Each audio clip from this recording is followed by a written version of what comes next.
God bless you. Thank you for coming.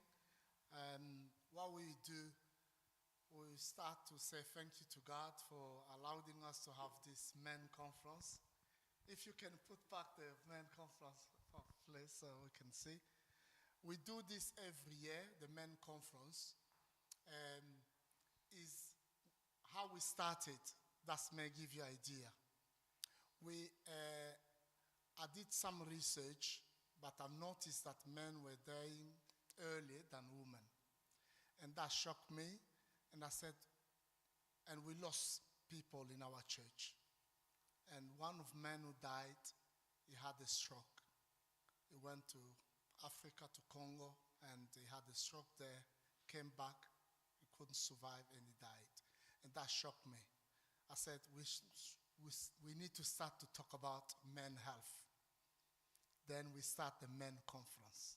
Because my idea is, instead of just sitting there, said, oh no, there is something, and we cry, and after that we stop, that's not the best option. It's to see how we can solve that. That's why we start to have the men conference. And we do that every year. This is the third year. We don't know how many people come, but you are there, so let's go for it. Thank you so much for coming. I will do my presentation about mental health, but let's pray first. Lord, thank you for allowing us to be in this place. We believe that you are a living God and you want us to be healthy. I trust you, Jesus. You died and rose again. Bless us and guide us, inspire us, and I believe that you are teaching us this evening in Jesus' mighty name. Amen. Praise God. So I'm talking about mental health conditions, and these things are usually go in community, talk about in French, sometime in Lingala, just to reach my community. So, as you can see there, is my wife, she's here. She may say, well, but that's the old picture we put from our house. So she's there. And I did my undergraduate at Bolton University. Then I did my master's and my PhD at Manchester University. I work for the University of Manchester and Great Manchester Mental Health. Then I'm a volunteer at Bolton NHS Trust, so as elected public governor. Then as soon as I finished my PhD, I went to University of York, and I spent there 5 years. Then I moved now to UCL. So I'm working on that project. You can see our banner there. Prostate cancer. That's why I came across Lindsay. So he'll be coming after me, so it's fine. Next slide. I ask people to spend 10 to 15 minutes in each presentation. So if I reach 10 minutes, you do this, yeah? Just to help me to know that I've got only 5 to finish. So if someone was good in counting, looking at the time, please, you can just start now. So I did about this. This is a paper published. I like research. I published this paper in the Journal of Happiness and Health. The paper look at why men die early than women. And I look in 102 countries. So it's a big paper, and it's a good paper. You can go on Google if you look at that. So was Are Men Happiness and Life Satisfaction linked to why men die early than women? A panel study from 1981 to 2020 in 102 countries. It's a very good paper, but it took me nearly 2 years. So it's a good one. And from there, next slide, you can see that there is many factors why men die earlier than women. There is biological factors and testosterone effect, all kinds of things, chronic disease.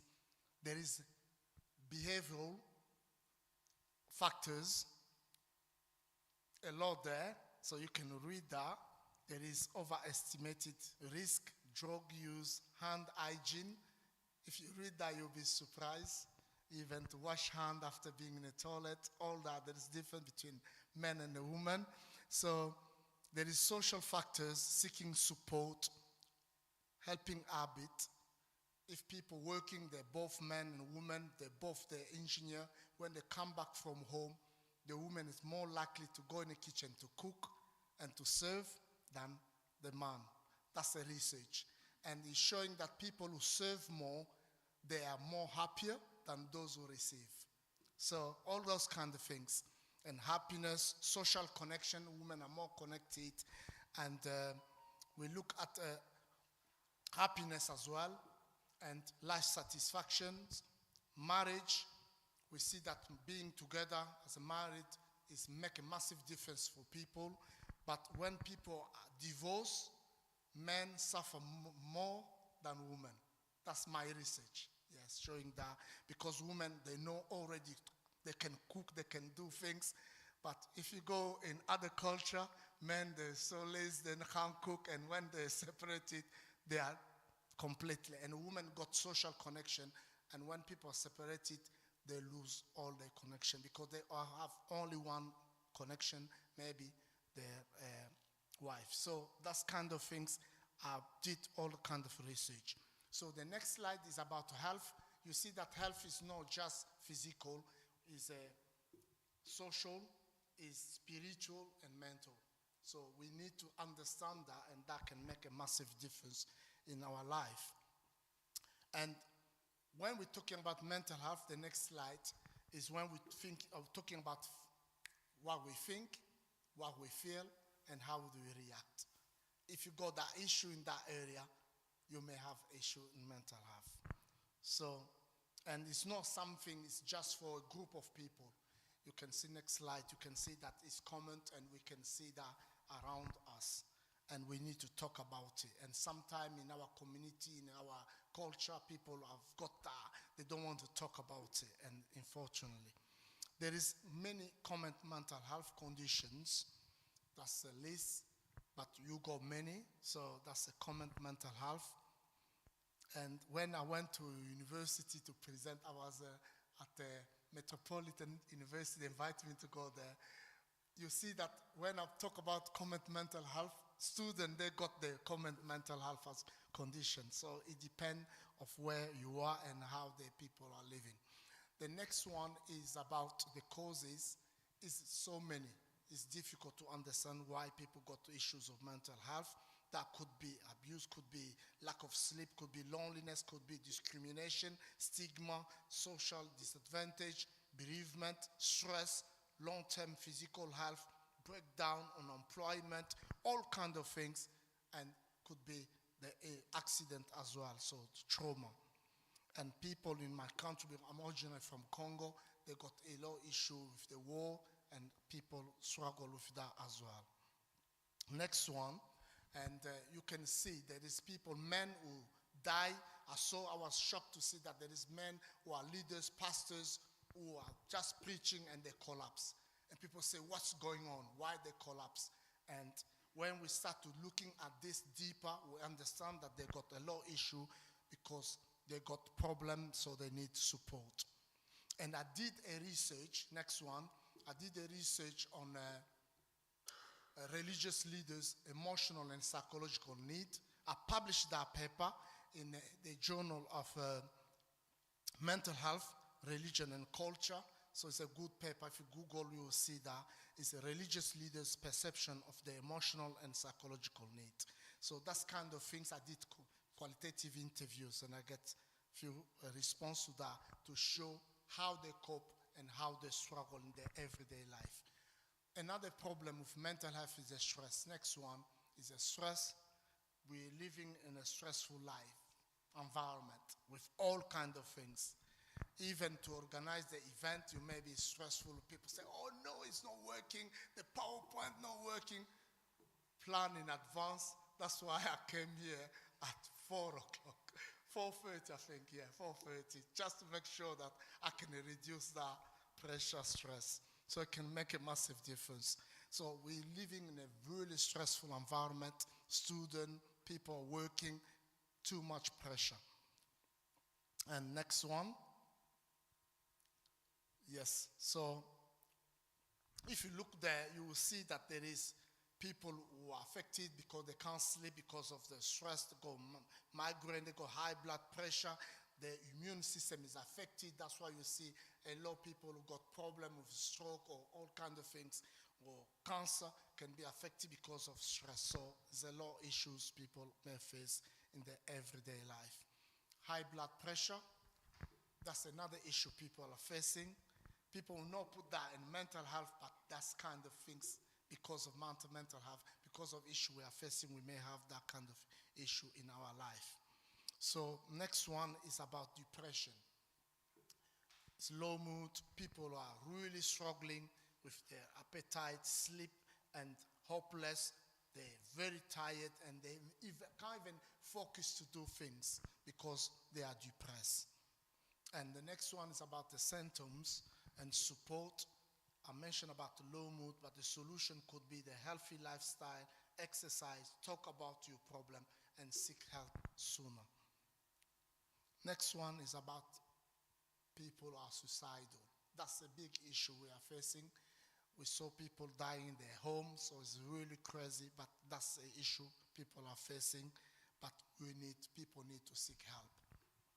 The next one is about anxiety. Anxiety is affecting a lot of people today, but it's difficult to talk. But when I put that picture, you can see the person and how anxiety can affect all parts of your body.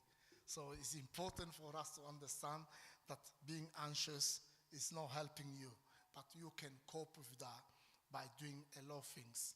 Sometimes is to understand the source of the problem, to accept that worry is normal, you can have that, and how you can plan things and have a goal and take action that can make a massive difference, and do step by step, looking for step by step support. I had patients where I supported and it make a massive difference. So next one is about what should you do to be mentally well. I put 10 things there, but I think that may help. I'm nearly finished. I can't see your hand there. So if it's time, you let me know. If not, I can carry on for 1 hour, and I'll be abusing my time. So what you should do to be mentally well, I said, talk about the way you feel. And it's very, very important.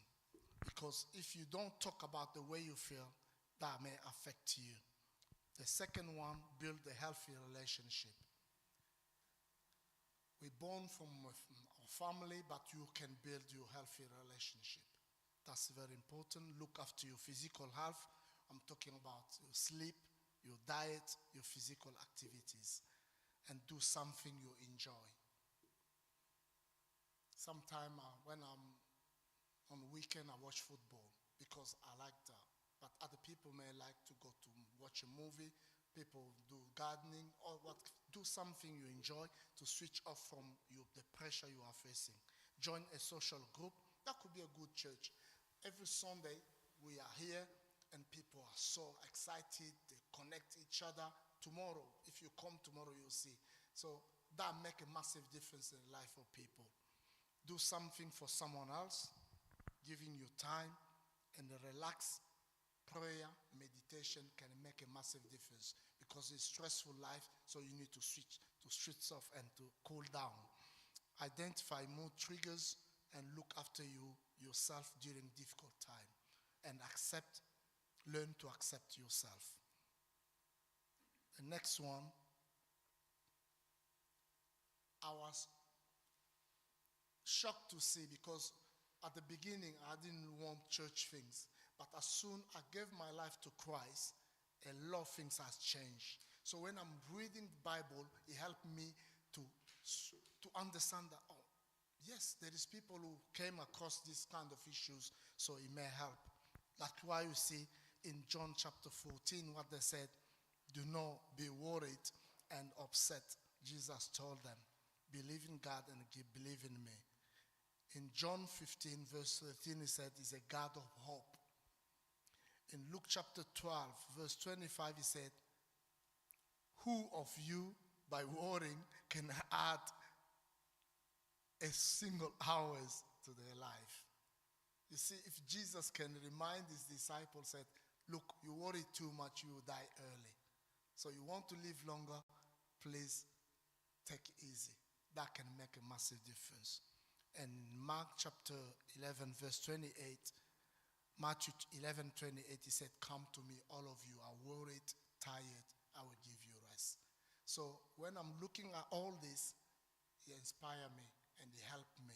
So if you can get that connection from God for you to have a good mental health, I will advise you because he has helped me. Before I was, no, I don't want this. But since I discover, it make a massive difference in my life. So that's what I have to present. I don't know if I managed to get that 15 minutes. Who was checking? Oh, no, come on. Yes, they said good. Thank you. So, thank you so much. So, that's good. Now, before to invite the second person, because we got many people who do the presentation, I want to put some questions. And I will see if you are right or wrong on the screen. So let's go to Mastermind. If you can put one of the question here, so we see. Yeah, put the question. Okay, keep there.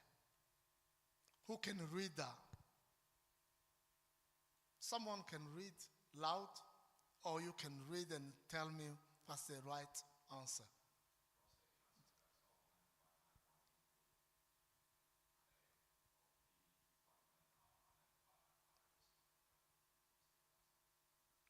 Slamin, where's the microphone? Come on, yeah. Give him a microphone. That's good, yeah, that's good. Wow. What do you think the right answer?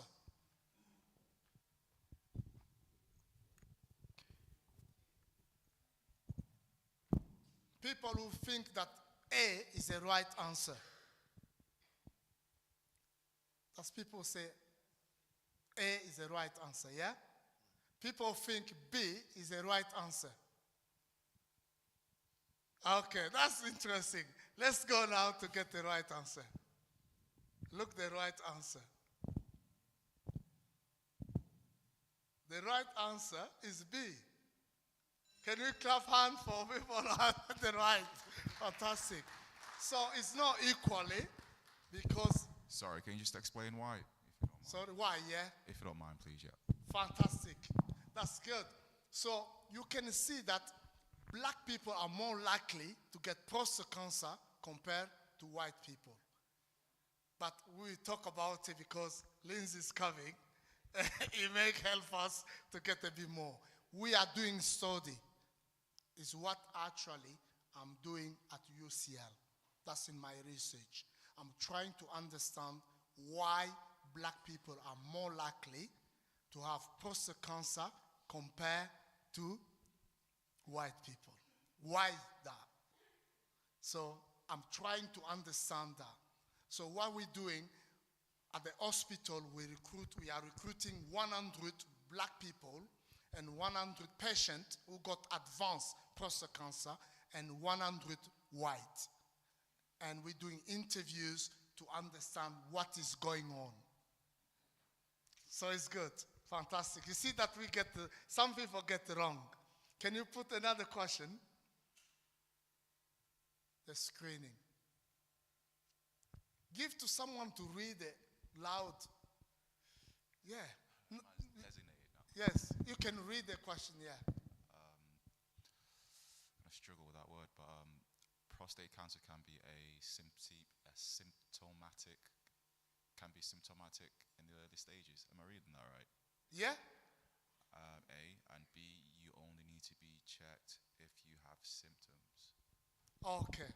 Who do you think A is a right answer? You can show your hand. Okay? Who think that B is the right answer?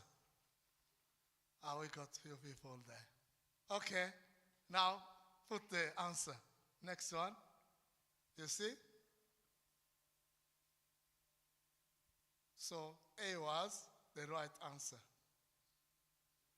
Why? Because people may have maybe stronger. You look them, look good, no symptom at all, but they may have prostate cancer. So you don't have to wait when you are unwell to go to check yourself.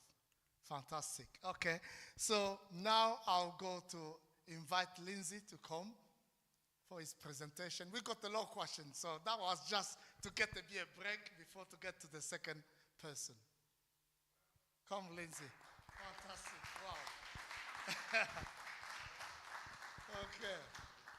Lindsay is coming from far away, so he introduced himself, and he got his 15 minutes. Wow. Thank you. Okay, good evening, everyone.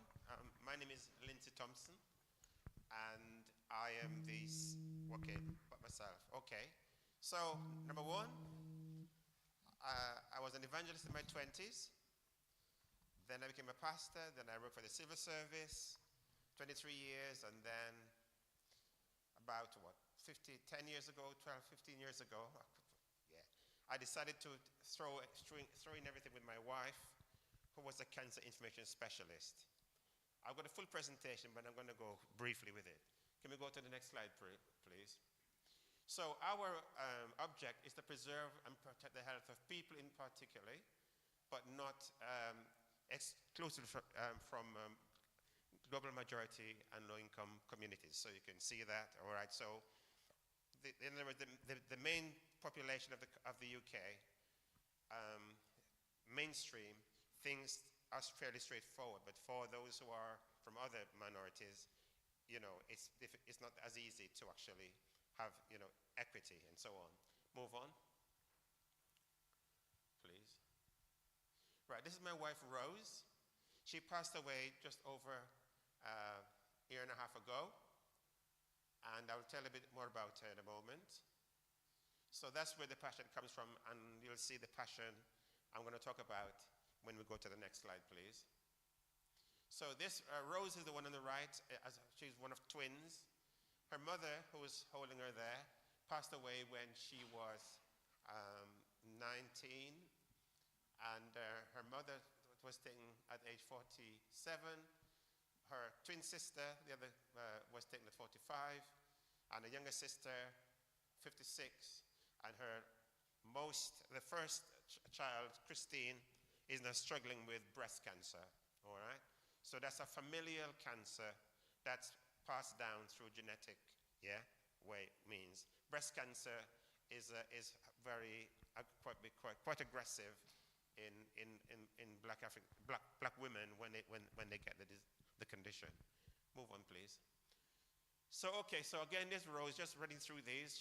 That's her when she was trained, working in the early years, and then by 2020, in fact 2014, by which time she wrote 2 reports, and those 2 reports were the reports that was quoted by the doctor here about black men and prostate cancer, all right, which I'll cover in detail.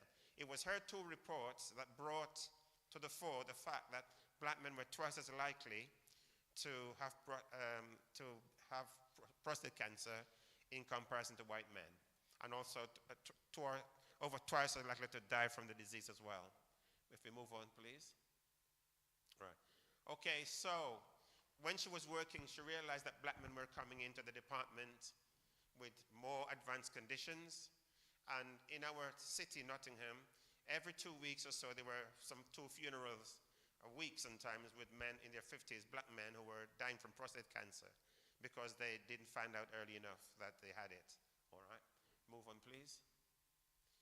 Okay, so we move on to the next slide. Rose was honored just over a year ago at the University of Liverpool. They've named one of the centers after one of the training centers after her, together with Florence Nightingale. So that was an honor. So she has done a great deal of work. Moving on.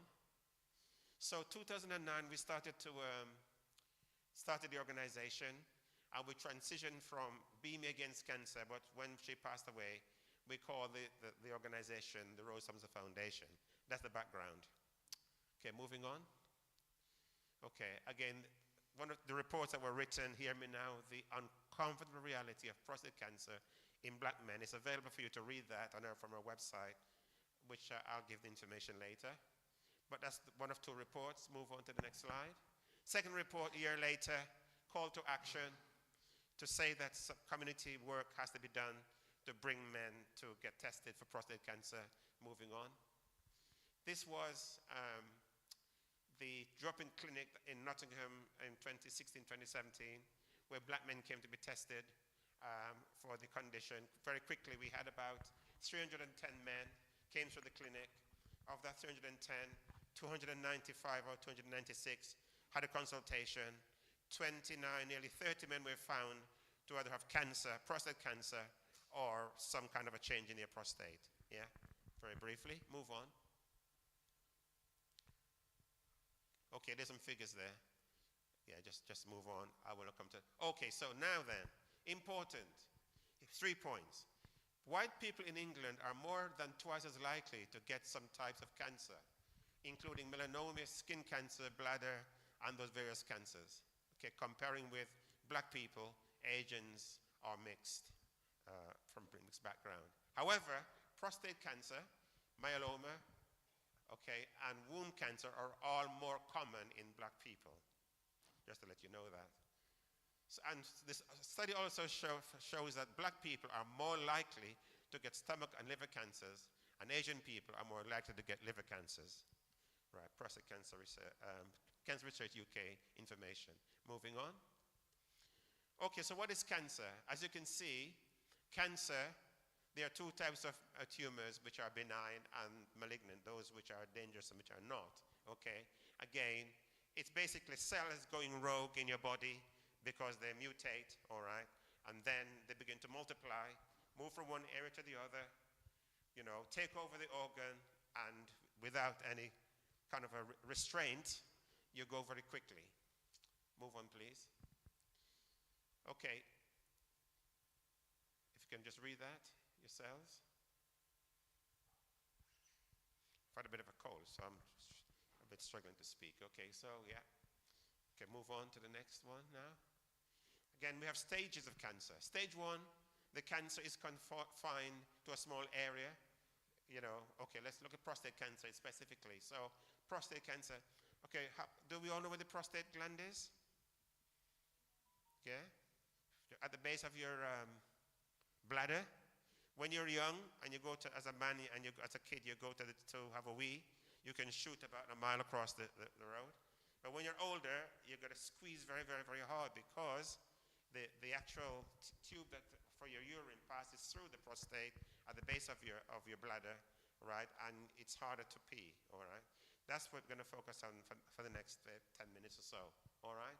But anyway, stage 1 cancer is it means that the cancer is confined to a small area of the prostate, yes? Just a few cells. Stage 2 is more advanced, but it's still confined in that area in the prostate gland.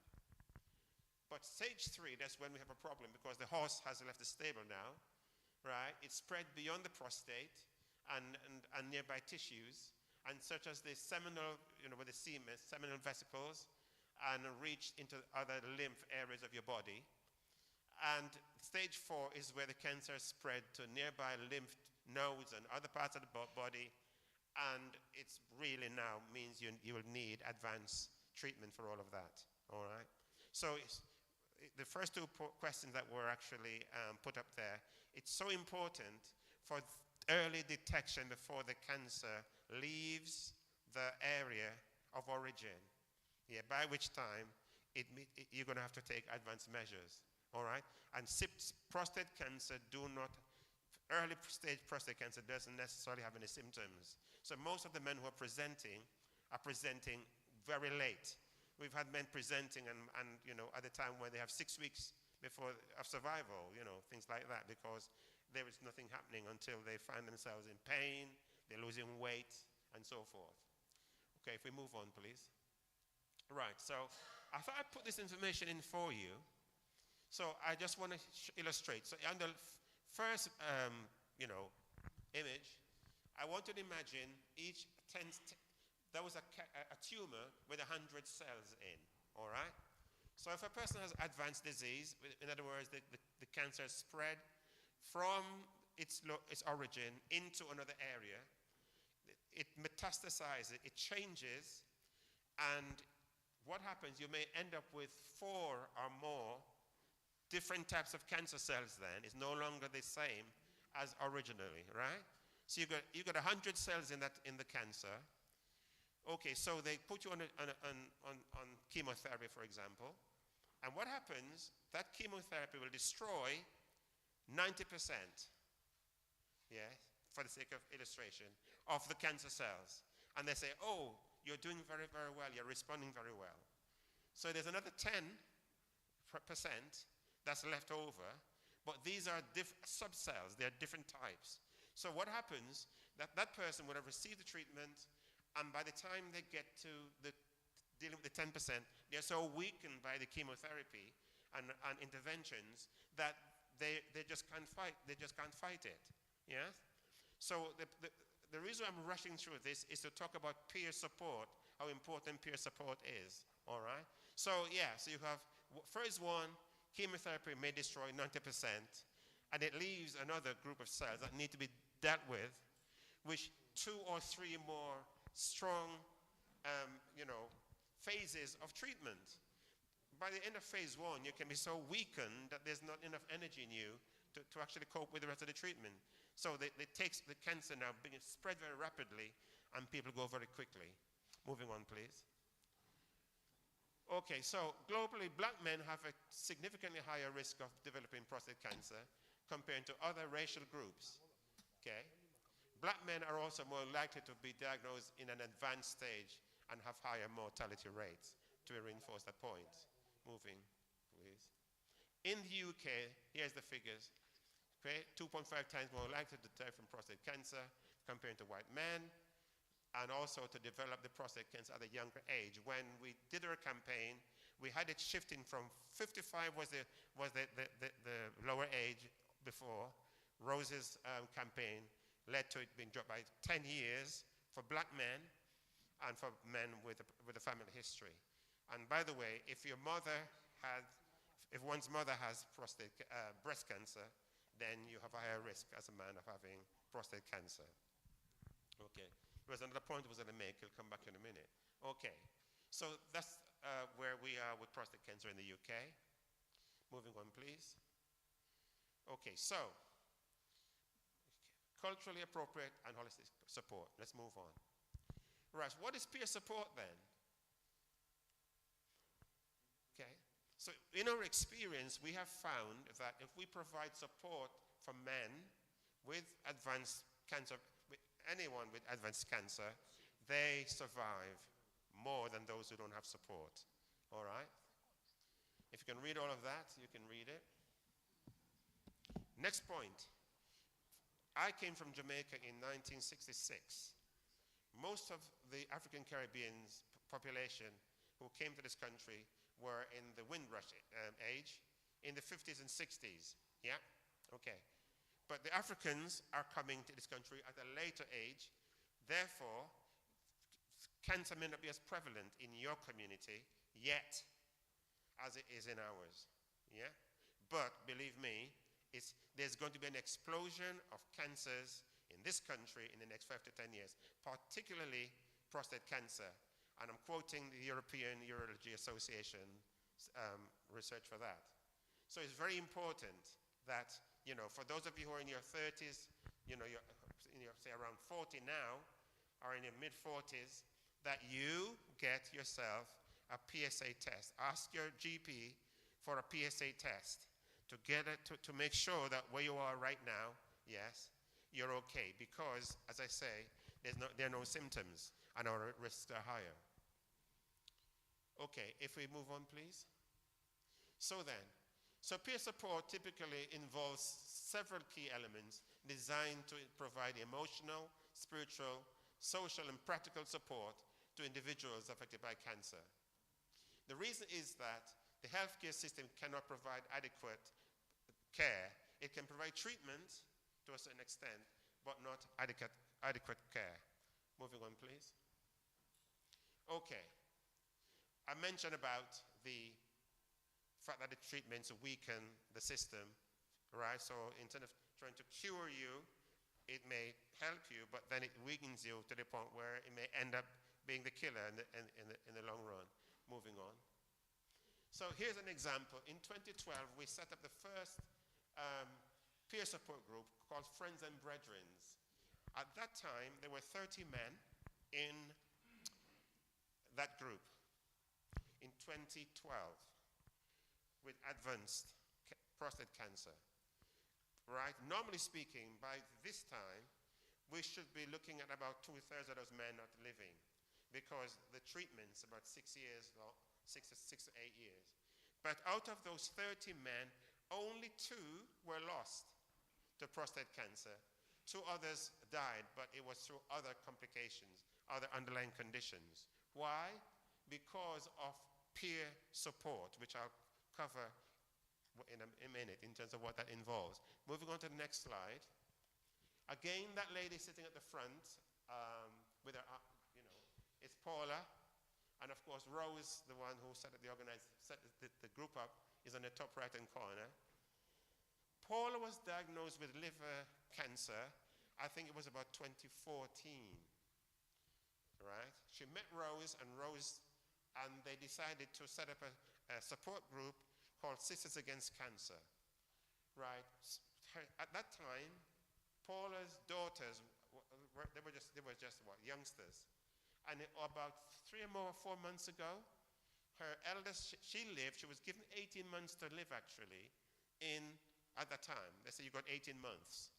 But because of peer support, all right, she's now the chair of that group, and she's lived to see her eldest daughter graduate from Oxford, right, and Cambridge with a master's. Yes. So we know that peer support is important. Yes. Moving on. So we are focusing. What we did over the past few years was to focus on information and awareness raising. But now we are moving into an area of care providing peer support. Okay? So holistic peer support is vital to survive and contain, recover from cancer, as we demonstrate with those 2 groups. If you move on, please. And so this is what we're planning to do.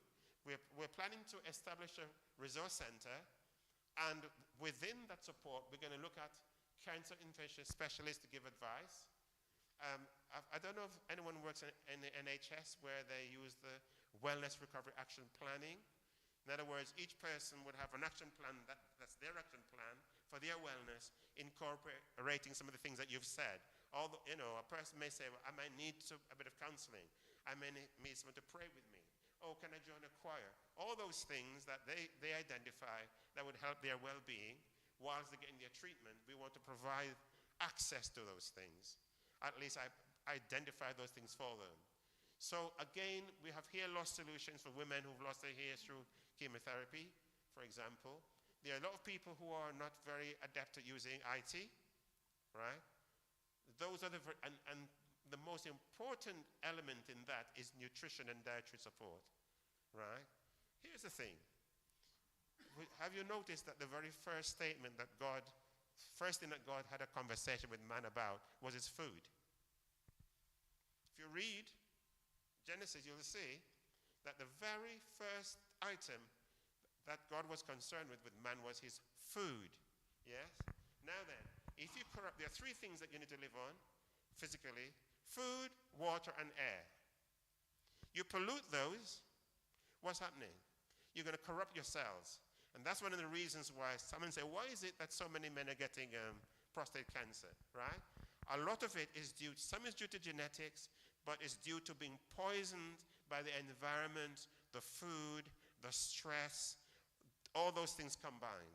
There's no one answer, but we don't know exactly how proportionately what that is. Yes, the environment doesn't help. So what we know that if you get the right food, nutrition, and immune support, right? That image I showed you where those 10 cells were waiting to be dealt with. The body will fight. The body, if you strengthen the body, give the body what it needs, it will, right, work with you to recover. Yeah? Moving on to the last couple of slides, if there's any. Thank you. Okay, I think that's it really. I just want to sort of highlight and pull it together for you, okay? This would normally take about 40 minutes to go into detail. So I hope you've got something out of that, okay? Thank you very much.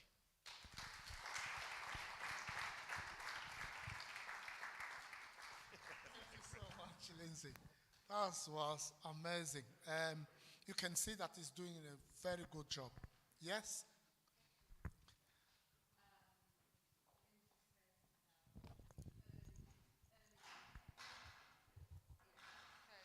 Sorry, about the early detection, getting your PSA check at the GP. What is the age group for a man to get their PSA checked? Because I didn't quite get that. Age 45 and over.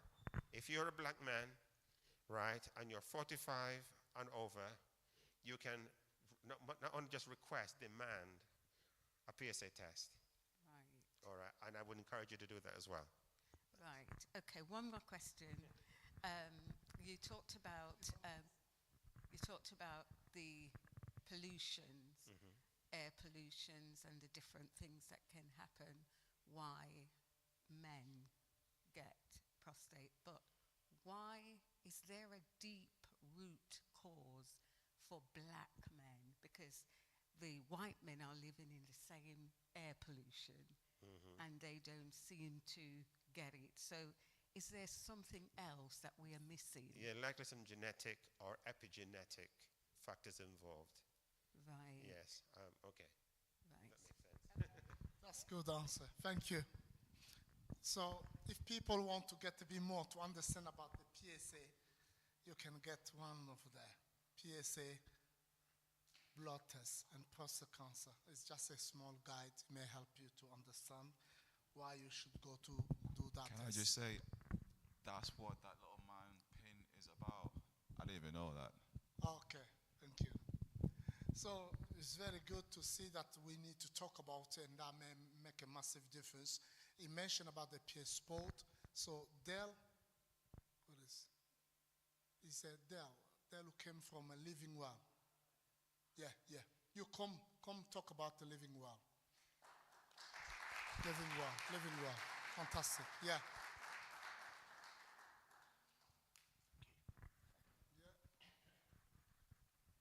I've not done this before, so you'll have to forgive me.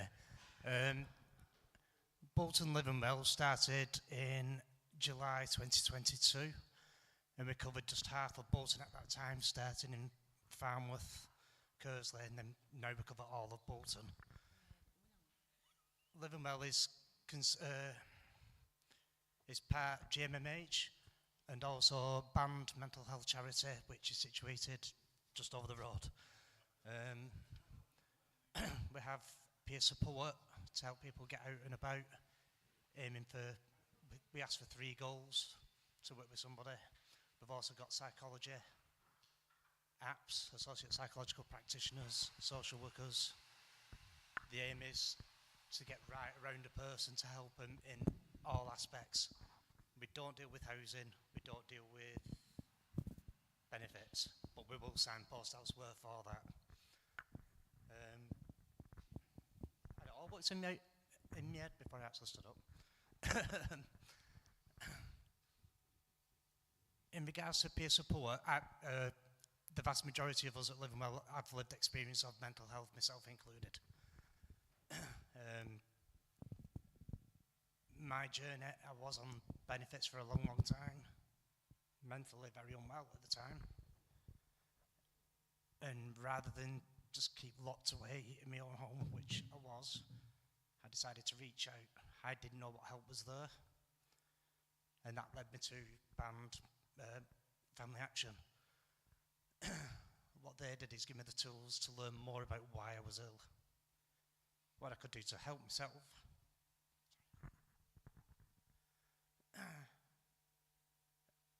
And that's exactly what I did.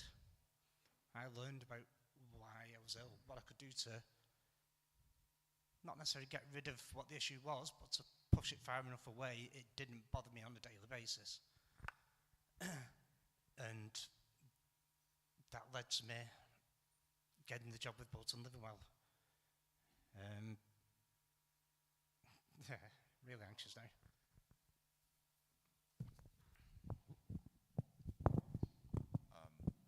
Because I've worked for the growth company, and I used to get referrals from Trafford Living Well, and the way I understand it is it's like the first step of getting mental health support. So it's like if you can't get a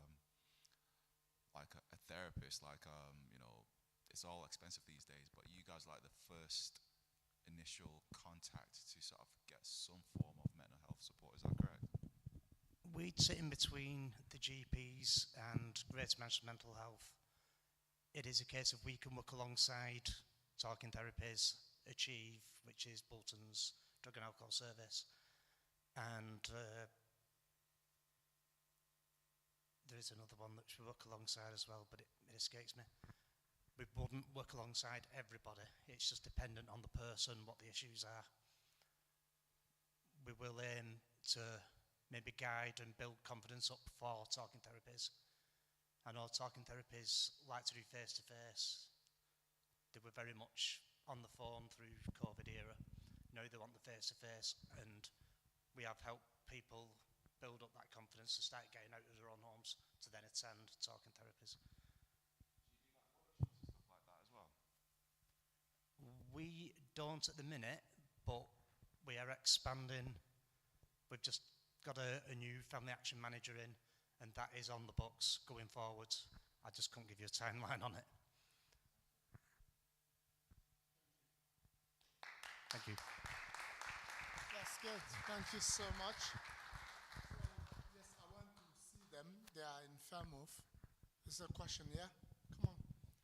You spoke about struggling with mental health, and I think especially within men, mental health isn't spoken enough, maybe due to shame or them not, compared to women, men don't really open up to their friends as easy as women do. So if you had to give one advice, maybe to anyone listening who either is struggling with mental health, what do you think helped you the most in that time?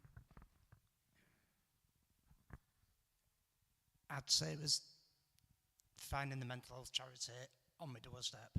Like I said, I didn't know anything about mental health. We didn't go through it at school. But it is a case of reaching out to that one person. It doesn't matter who that one person is. The vast majority of people are now aware of mental health charities. Or quite simply go to your GP. Your GP, all GPs are very clued up on where to refer to mental health wise. Thank you. Another question, yeah? Can I just ask then, your organisation is called Living Well, is that what you said? So the referral to your organisation, how is that made? Now you can actually self-refer, which is in the last 6 months. You just ring, I've got leaflets over there with the number to ring, and you can self-refer or go to your GP, or if you're under any other service, they can refer as well. Right, so is there advertisement, is it advertised? I'm just asking, yeah. We've not got a website up and running GMMH-wise. It is on Family Action's website at present. Right. And this has been an ongoing process. GMMH do take a long time in getting things done. Right, okay. Okay, thank you. So that's a big issue. Yeah, it's a very good question because I went to see them where they are based. They told me there is Living Well. I went to the office. I said, come on, you're living well. We don't know about you.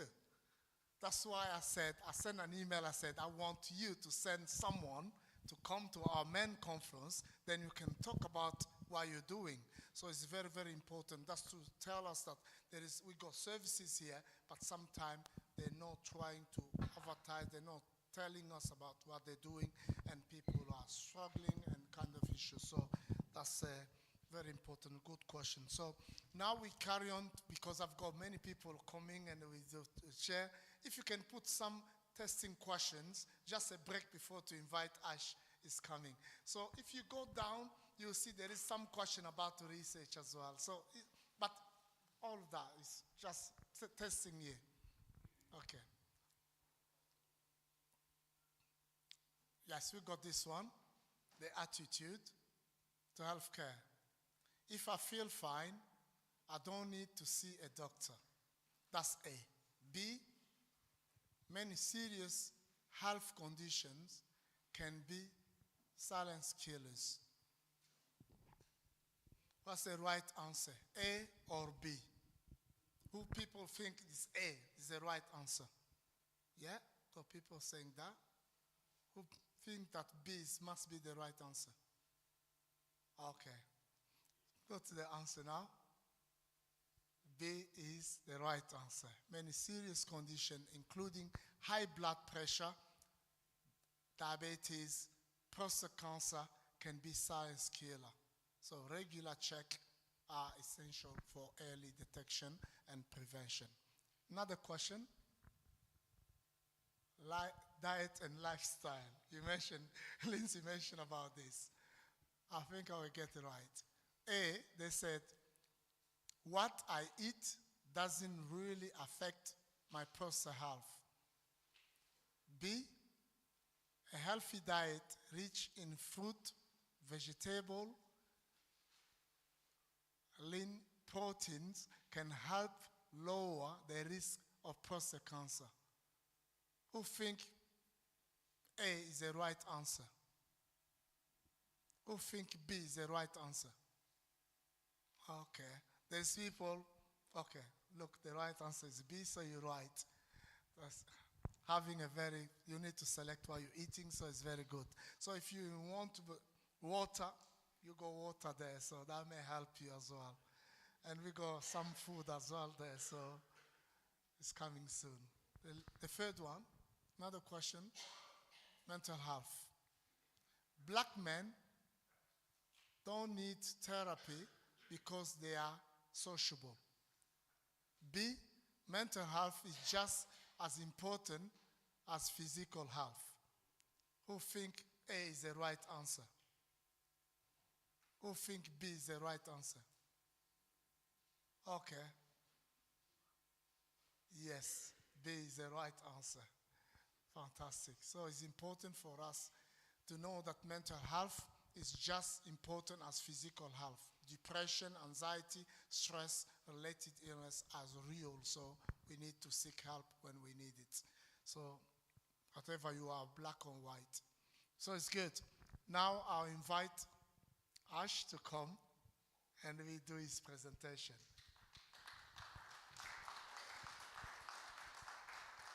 They are a team, so that's why they're coming both. Fantastic. There are three actually.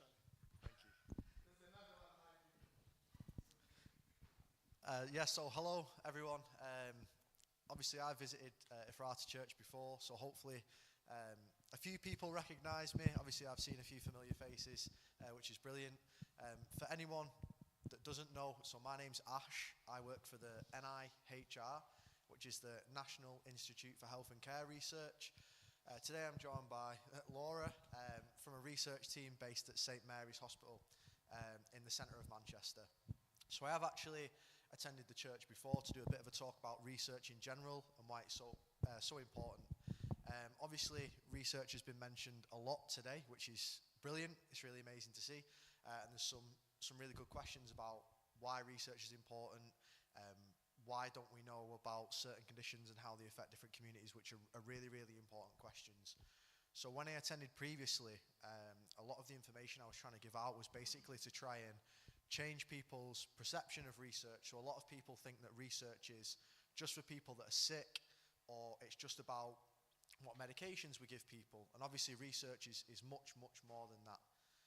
And aside from that, it's really, really important for us to go out to different communities and speak to people about research, because historically a lot of people that take part in research kind of look like us, are from white European communities. So when people are asking like really good questions about why certain conditions might affect the African Caribbean communities more, that's a really, really big part of why we do research. So obviously, last time I came, I gave a bit of a general overview about research, and I'm more than happy to catch up with people after this. But specifically today, we wanted to talk about a study called IBHO, which is Improving Black Health Outcomes. So obviously last time I came down and gave a general overview, and I did mention that I wanted to come back with a specific study, which would be really, really important for your community. So Laura's going to give you a little bit more information about what IBHO is and why it's so important. Did you have a couple of slides? Is it coming? Oh, okay. Yeah, it's okay. I can make a start anyway. So yeah, the study, the IBHO study, is part of a wider project called the NIHR Bioresource.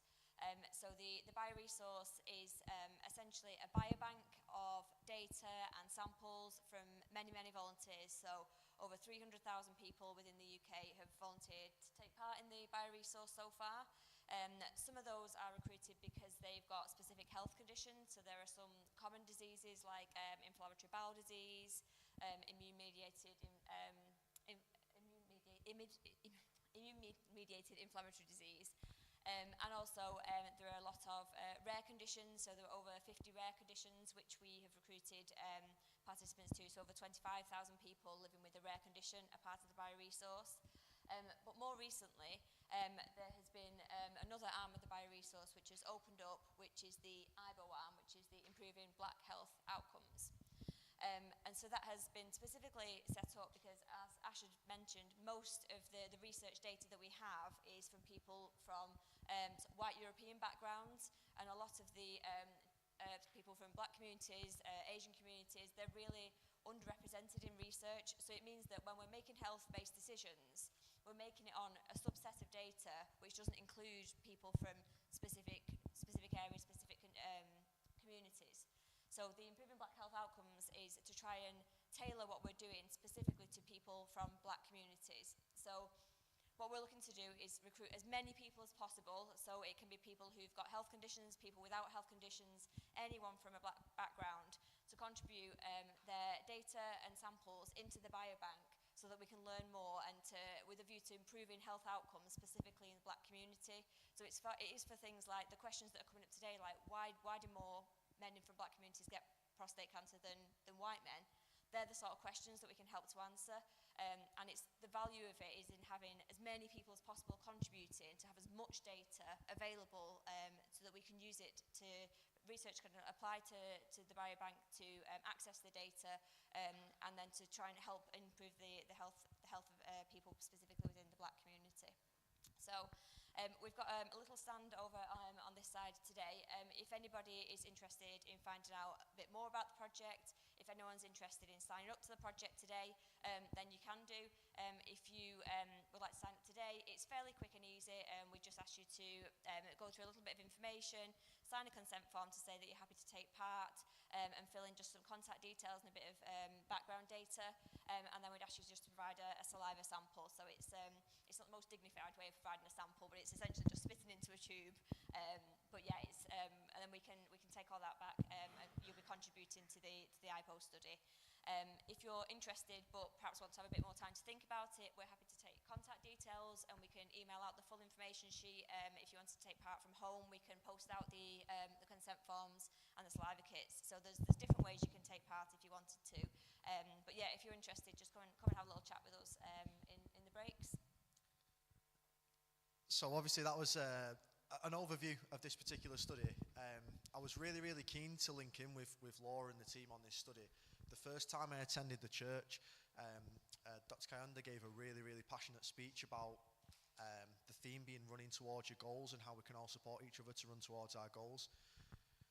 What we're doing in research really, really is in line with that. So we really need people to take action. If you want to see improvement in your own communities, it's really, really important for you to at least be aware of where improvements can be made.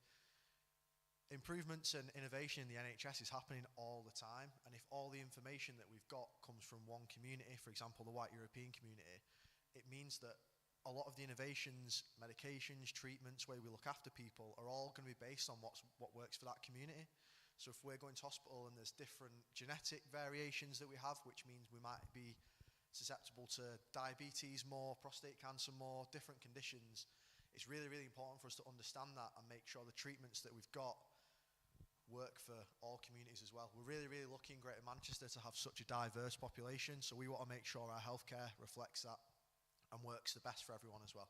So yes, please do, if you've got any spare time, come over, have a bit of a chat to us. Happy to answer any questions.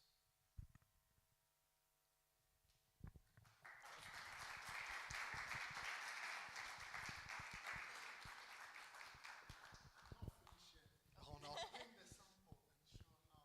Yeah, okay. So this, Dr. Kayonda's been our first volunteer of the evening, so he can tell you whether it's easy or difficult. So yeah, well, I'll just leave that off.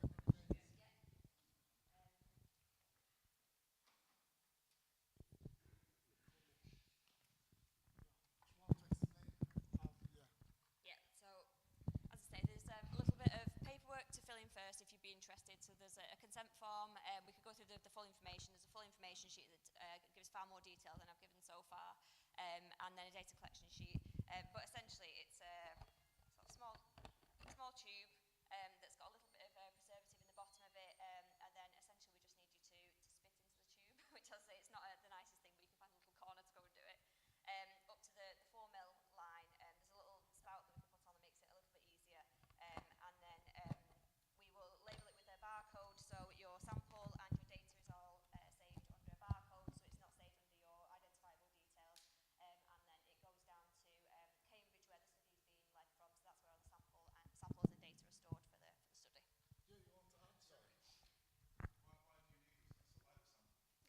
So we use the saliva sample to extract DNA. So when it's sent off, the DNAs are extracted, and then the data from that gets put into the bigger pool. So all the people that have volunteered to take part in the study, all of their data and their genetic data, alongside some of their general healthcare data, is pooled together, because you get far greater value from having more people to compare. So if we could take one person and say they've got one particular genetic defect, but we don't know if that's either it's more widespread across the community. We don't know whether that's the real reason why they might be more susceptible to a certain condition, for example, prostate cancer we've been discussing.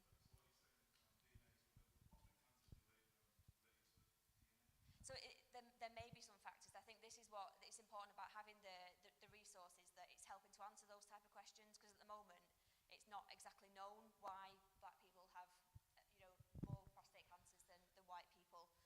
So this is exactly the type of question that hopefully will be answered if we can get enough data and enough samples together from the community. So, sorry, just to it's weird hearing my voice from there. Just to build on that, and obviously Laura mentioned it's just a saliva sample, and sometimes spitting in a tube doesn't seem like a lot, but we're actually supporting another study called Genes and Health, which is very, very similar. So that's for the South Asian community, and it is just a saliva sample, and people had the same reaction. It's just a saliva sample, what's going to be done with it? But it's really, really important in understanding broadly why conditions might be affecting communities. There's a lot of things sort of anecdotally you'll tell friends and family that we might see more diabetes in our community. Unless we get it in actual evidence, nothing's really going to change in the NHS with it, so it's really, really important. What I will say is for studies like Genes and Health, just from that saliva sample, they found out certain medications don't work as well in the South Asian community. So there's a medication called clopidogrel, which is prescribed to people who have had heart attacks previously. And they found that in the South Asian community, you're more likely to have this small genetic change, which means you can't actually activate the medication. But we didn't know that until people took part in the study. So that's partly what we're trying to do, is get out and speak to people that might not have considered taking part in research before, might not be aware of how to take part in research, because something so small, just giving a saliva sample, is making a massive difference in that community, and we'd love it to be the same in all communities really, but we need that base data.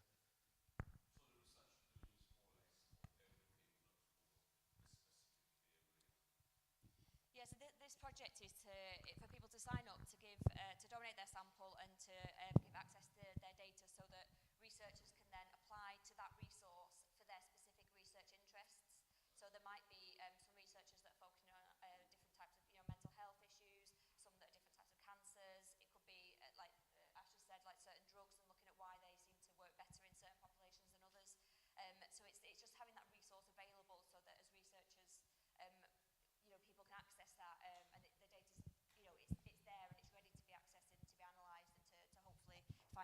find new information from it.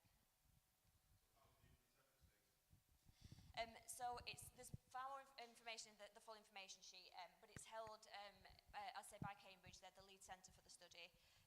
All of the data is held on secure NHS servers, and it's held under a patient ID. So we give a little barcode sticker on all the paperwork, on the samples, and it's stored under that, so it's not stored under your identifiable details. Everything's stored under the barcode ID.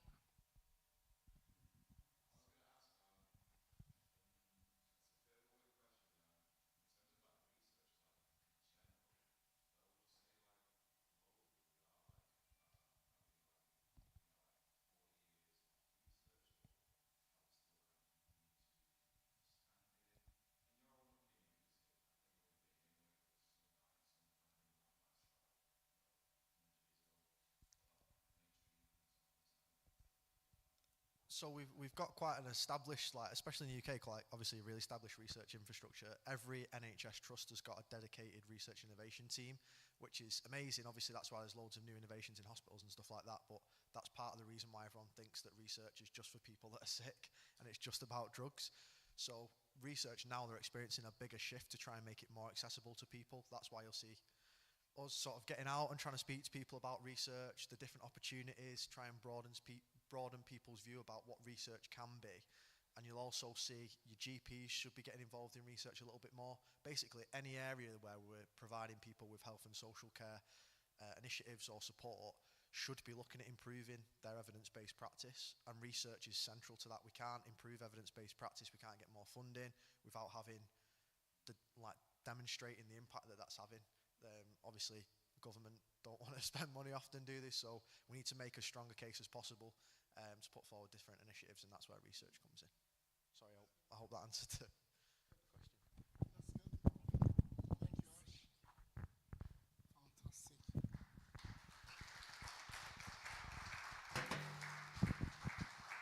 That is interesting, but I think, Ash, you need to do a lot to support black communities who want to do research, and you can do that, because the big issue at the moment, I've been working in research for many years now. There is not much funding. Ash, there is not much funding for black researcher. They don't invest, they don't put money. I work at York for 7 years. In my department, we had 104 people. My department, 104 people. I was the only African person. And we said to them, it's wrong. Because at the University of York, we got 12% of African students. But there is no, if you take with Caribbean, it's around 20-24%. But if you look at the funding, and most of black people who are working in research, they are in fixed-term contract. That's why I left York, because the contract finished. You are in HR. I know it's not you, but if you can pass that message, can make a massive difference. Because you're expecting people, black people, to be involved in research, but you are not putting money. I'm working on that prostate cancer project at UCL. That's what I do. But when I arrive at UCL, that project is prostate cancer, where we want to understand what the difference between why black people are more likely to have prostate cancer compared to white people. But people who are doing that research are white.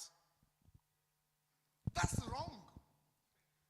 And they've been complaining they are not recruiting black people. As soon they pick me there to work in that project, now I'm recruiting black people. Because they can't understand the culture. So there is a big issue there. I think you need to push a bit more and to do how you can help to reach those people. That's why I was pleased that you accepted. I know Saturday you don't get paid, and Laura, but you accepted to come and to do this presentation. Thank you so much. Thank you. So you got another presentation is available there. Try it. That's good. So we got other people are coming to present. So it's good to have you today. Which one is available you can put there. So that's be good. There's people calling me. Oh, sorry. There's people looking for. Can you? Yeah. Protocol. Yeah. There's someone looking how to get it. It could be. No, you can answer this. You can talk to the person here. Come, Messiah.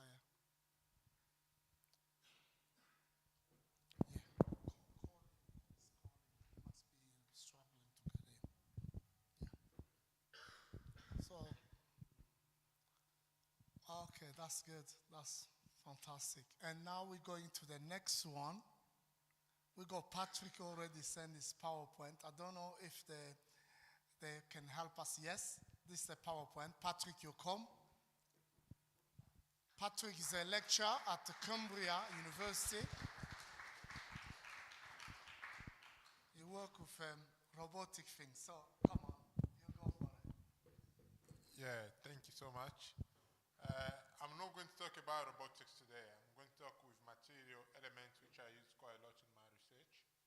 So it's going to be like isotope. When I'm doing my research, I don't use it. I don't call the name isotope. I call it radionuclide as an engineer.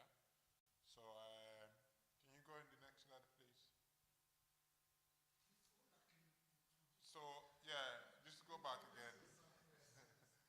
Yeah, so I'm an engineer by training, education, and experience.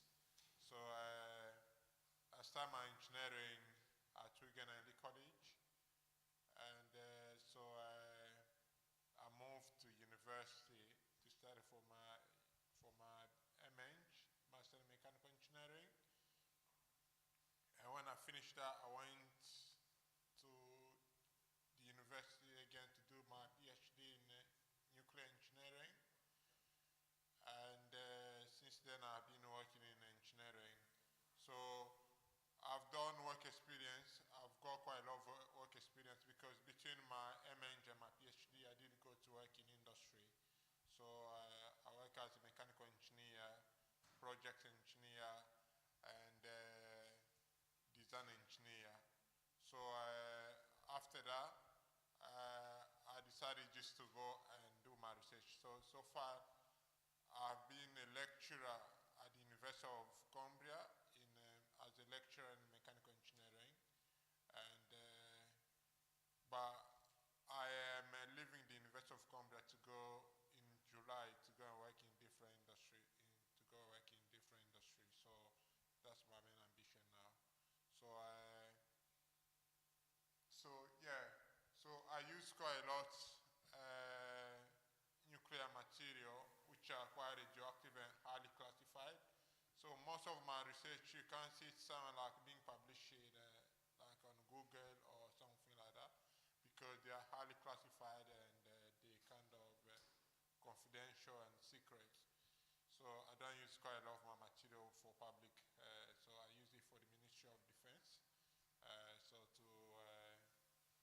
So to gain an understanding on what I'm doing so far. So let's go on the next slide, please.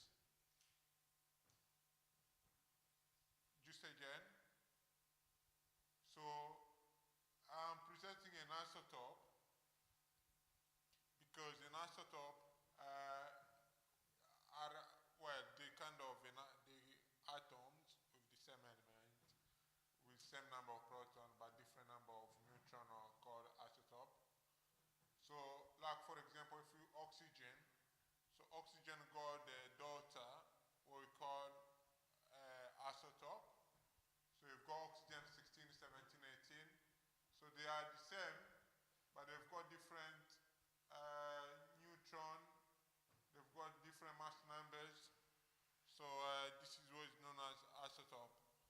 But if you go study nuclear engineering like I've done nuclear engineering, so you're not going to be calling them isotope, you're calling them nuclide. So nuclide and isotope, they're all the same thing. because I'm using nuclear engineering, most of them, they are radioactive. That means they emit radioactivities. And so radioactivity, if I was in chemistry, I'll call it radioisotope. So, so yeah. So you call them a radioisotope. I've no clue, but they are radioactive nuclide. So yeah. Just go on the next slide, please. So most of the material I use in my research, the elements I use in my research are cesium-137, which is a radionuclide, and you've got cobalt-60, and you've got americium-241. So americium-241 is the one is came from plutonium-241. So plutonium, if you kind of understand something like atomic bomb, so this is what is made of atomic bomb. So plutonium, that's where it came from. So it came from is the daughter of plutonium. So, but they've got many applications in nuclear engineering, like in nuclear medicine. So my main point is to use it in my presentation to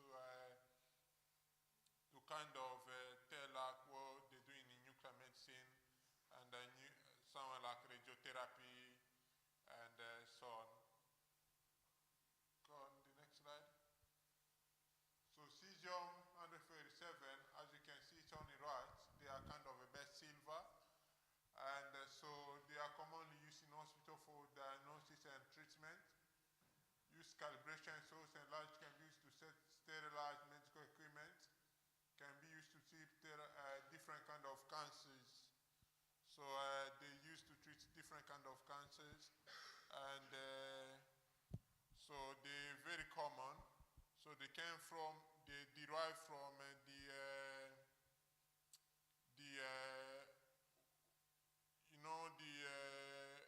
accident, the nuclear accident that happened in Ukraine.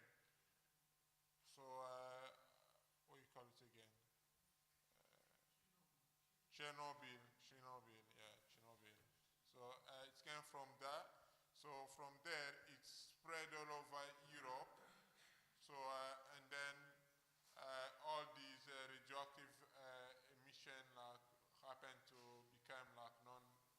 So my main thing is to go and test all of these radioactive material, to test it and understanding where it's located by building robots, which I'm not talking today, I'm not talking today about my robotic experience, but I'm building robots just to go and detect the cesium-137.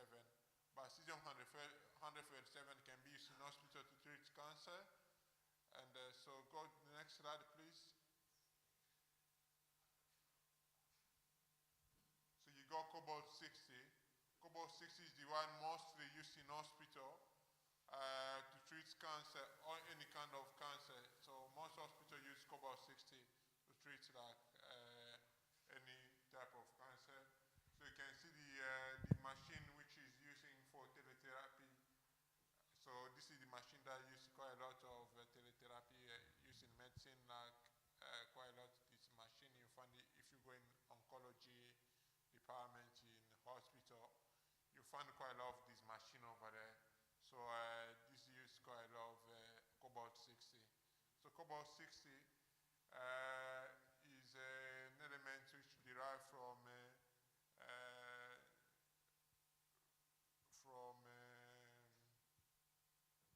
strontium. It came from strontium daughter, and then from there, and then it just lead to cobalt-60, and so on. So next slide, please. And the most difficult element to detect is americium. So americium is one of the most difficult elements to detect because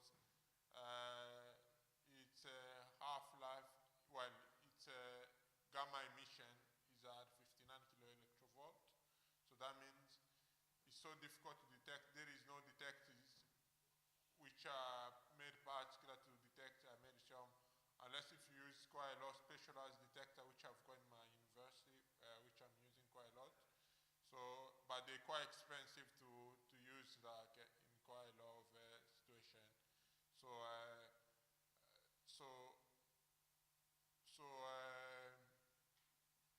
Americium 241 is used to treat thyroid function, but this is why now the research is not obsolete. So it's been a bit stopped because of the danger of using Americium 241, which is quite dangerous for health and health issues and so on. So Americium is mostly you see in more smoke detector in your house if you go see your smoke detectors, and so you find there Americium quite a lot often. They are also used in nuclear space, space exploration, and so on. And so let's go to the next one. Yeah, this was my presentation. So so if you have any question, yeah. Cobalt. Cobalt is an element.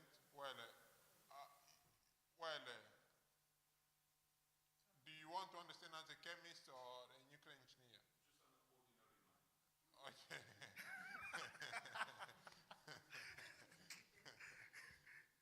So cobalt is an element which is being made like in transition, like for example,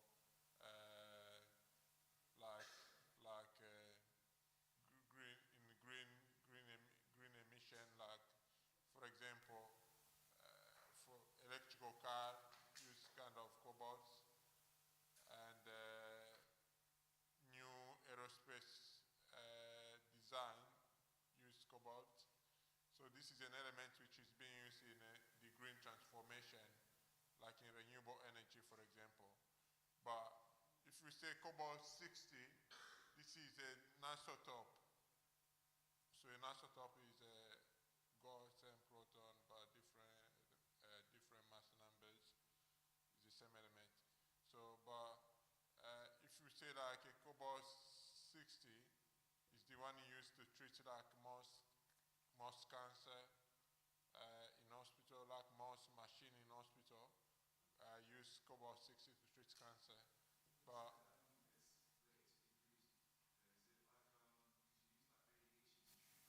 yeah, it emits radiation. Chemotherapy, isn't it? No, if to regulate the temperature of the radiation, then you need now to use detectors to check if it's going to go higher or down. And feed it to the machine, yeah. Fantastic. Thank you. So now when you talk about cobalt, when you ask the question, it came straight away in my mind because in Congo, we got issue there. Yeah. There is a war, but Congo is one of the country who got the reserve of cobalt.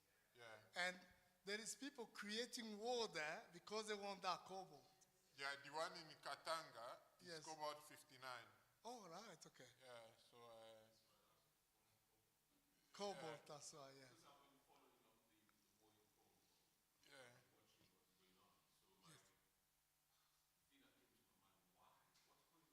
But from what we've got in Congo, we can also derive cobalt 60. If we put in laboratories, we can derive cobalt 60. So But- the problem in Congo is because people need that material. Yeah. But why they can't go in official way? They want to fight and kill people. That's a political question. Okay, sorry, answer. Okay. Anyway, okay. Yeah. So that's good. That's good. Another question.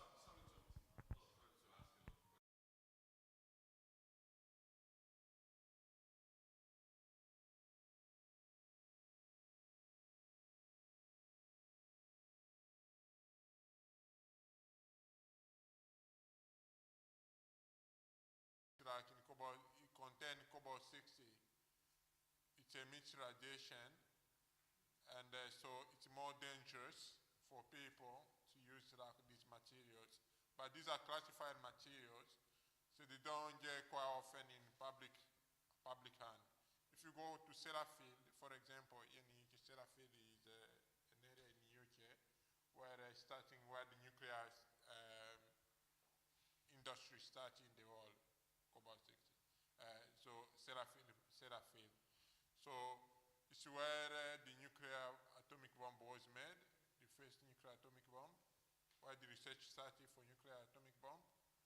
So in Sellafield, it's somewhere like in Cumbria. And they've got quite a lot of materials which are contaminated with cobalt 60. So, well, it's kind of a bad, I would say you won't be able to get to cobalt 60, you won't be able to see it probably. You wouldn't come across it, to be honest, most of your life. But there are some materials which can go in hand from some group who are just kind of, you'd call them terrorists, for example. They can get hold of this material and start selling it in public because they will say to you like it's a good material, it's got such benefits to extract or to use. Thank you. Thank you. Thank Patrick. But enough.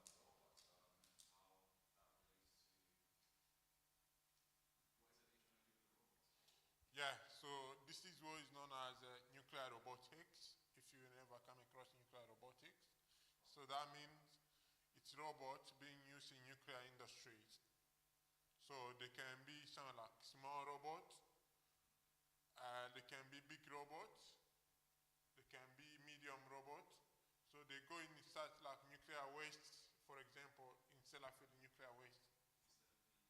Instead of people, yeah. Okay, So they're yes. going to pick up nuclear waste and then collect it and drop it in a safe environment and put it somewhere like in a keg, for example, and then seal it and then put it in a geological disposal, which are being done at the University of Sheffield, for example.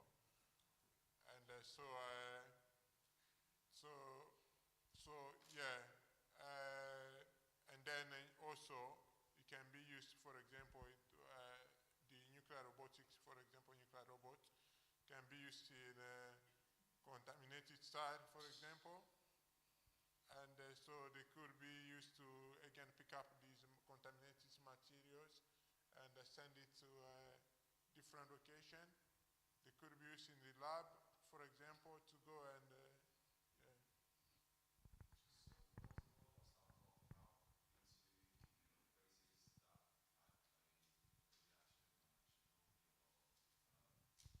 Fukushima. Yeah, they detect it, yeah.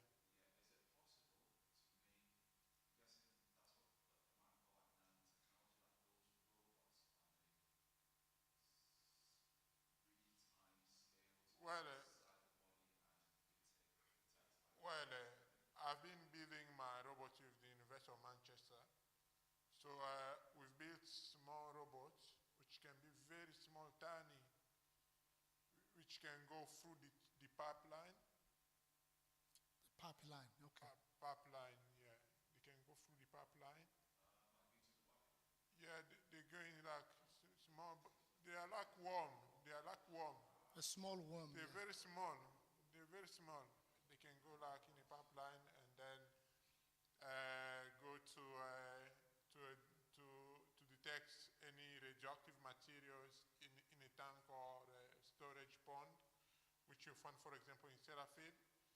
So most of our materials is to go to be treated to be put in a Sellafield site. So Sellafield is where the nuclear industry started in the UK. So to be put in Fukushima, like in Fukushima Daiichi in Japan or Chernobyl in Ukraine. So that's where our research is based. So sometimes I go collaboration with our American partners from Oak Ridge National Laboratories. So they're doing kind of a small robot, but marine robot, which are more based like marine robot because they're using like in water environment. So my research base is more based in marine environment, so to detect material which are something like radioactive material, which are based below the sea level, Oh, yes. and detect it. We will talk about that. We talk about that because there's someone coming. Fantastic. Yeah. Patrick, you go. And another one coming. Joel, you come. Joe, come. Fantastic. Yes, yes, yeah.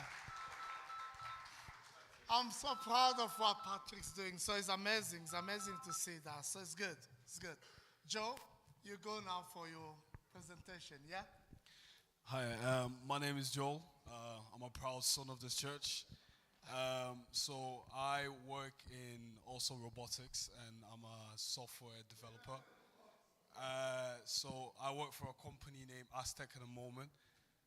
So today I'll just be going through certain elements of robotics and automation and what the actual difference is between the two. Next slide, please. So normally when you talk to people about robotics, they'll normally think about this one here, which is a humanoid. So the reason we call it a humanoid is because it's created to represent a human body. If you make a robot that looks like a human, kind of thinks like a human, they can then interact with the human world because we're all human beings. And the whole idea of robotics is in a sense to help us out, make life easier for us. So that would be more robotics.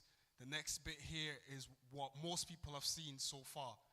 When you look at the news, in like movies, etc., they will show you this overall picture here, which is of like robot hands building cars, etc. So automation is more to make life easier and quicker for us. So using robots is a lot more effective than human beings because they can go faster, and robots can work basically 24 hours. So that increases the speed at which you make products and also cuts down the price. Next, please. So how are robots made? So the first bit here is it's just called like a robot arm. So as you can guess, it's based from that. That's the inspiration. So that's used to essentially grab things, move it around.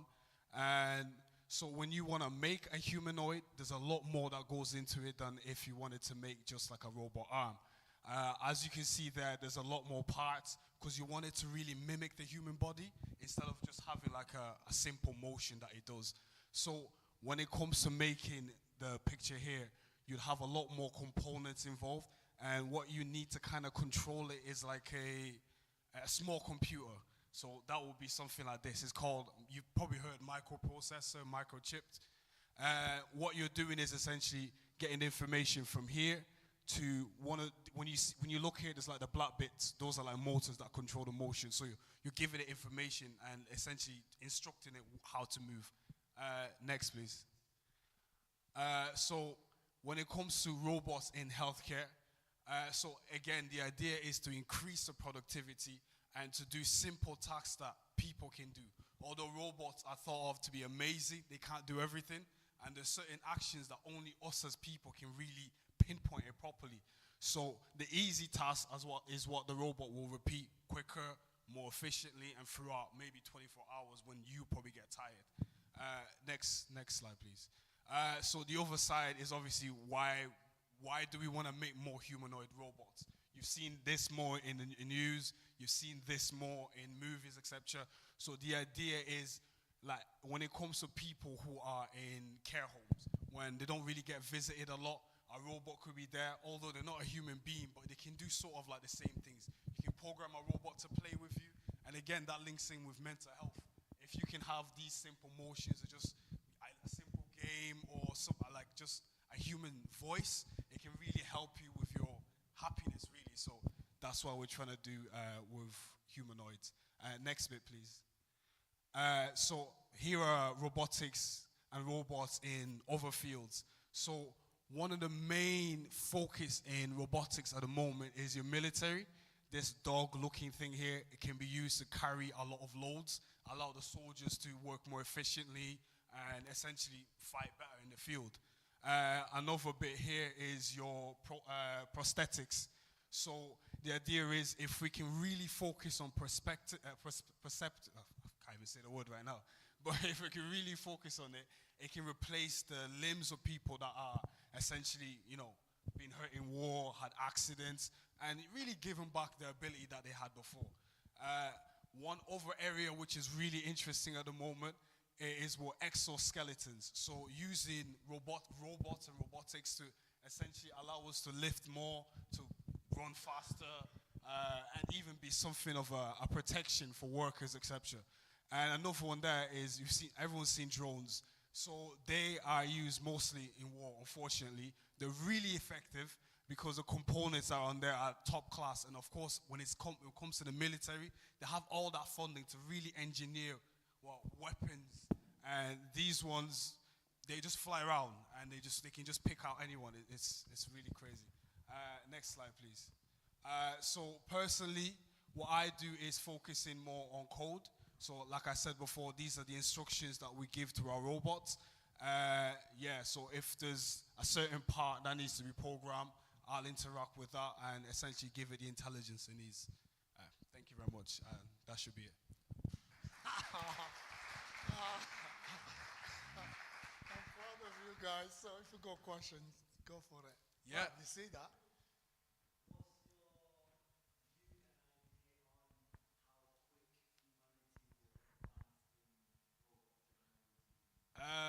Well, it depends on what side you're looking at. At the moment, when I mention the military, obviously, like I said, they have a lot more funding and they can hire the best of the best. So their technology is far beyond. When I showed you just a little robot dog, they've come to the point where they have these humanoids, and what their humanoids can do is a lot more sophisticated than anyone else. If you were to see a humanoid robotic, let's just say, thing from the military, it will look and feel like me.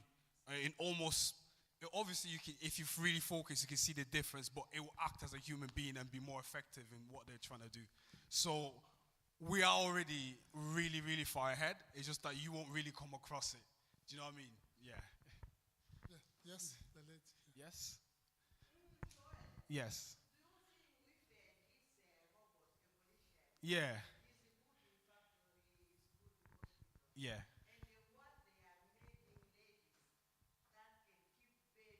Mm. Mm. Yeah.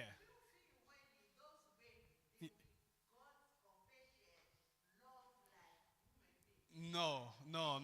You can't. No one is God. You can't create what only God created. So even though these robots can be very advanced and they can do like a lot of things, they will not be conscious. They don't feel. They don't have what you and me have. Yeah. Yeah. Yeah.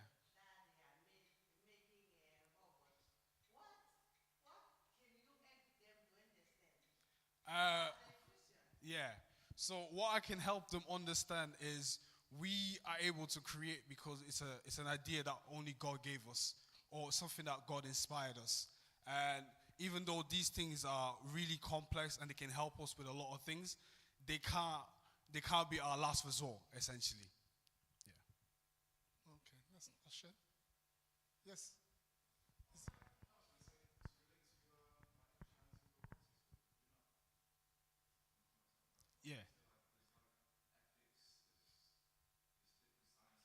Yeah.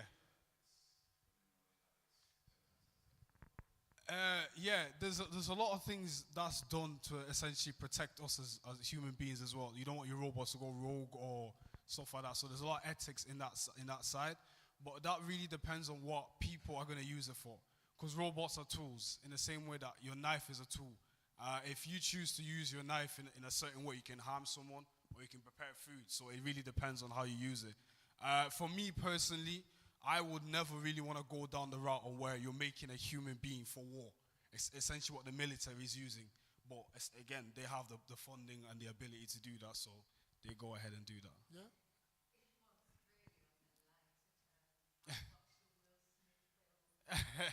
I Am Legend. I, Robot as well, that's another one. Yeah.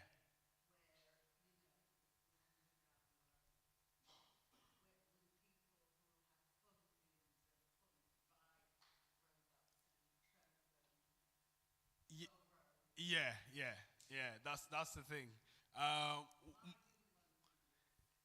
Curiosity.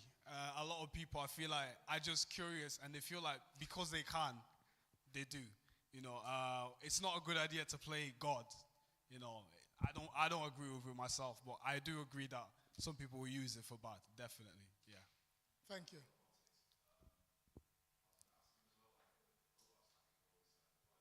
Yeah. Uh, from what I've understood so far, okay, again, there is a side of robotics where we can kind of look at it and be hopeless in a sense. Like I said before, those who can will. And the government, with all the funding that they have, these things that they already do have, like I said, you're just not going to come across it. But it is like at that point already, yeah. Fantastic. So that's good. We got the next one. Thank you. Thank you, Julia. Oh, that's good. Julia, you come. He's talking about teeth. Wow. Dental tech. To look after our teeth. Okay. Now we are here. Please go for it. You know you got your 15 minutes.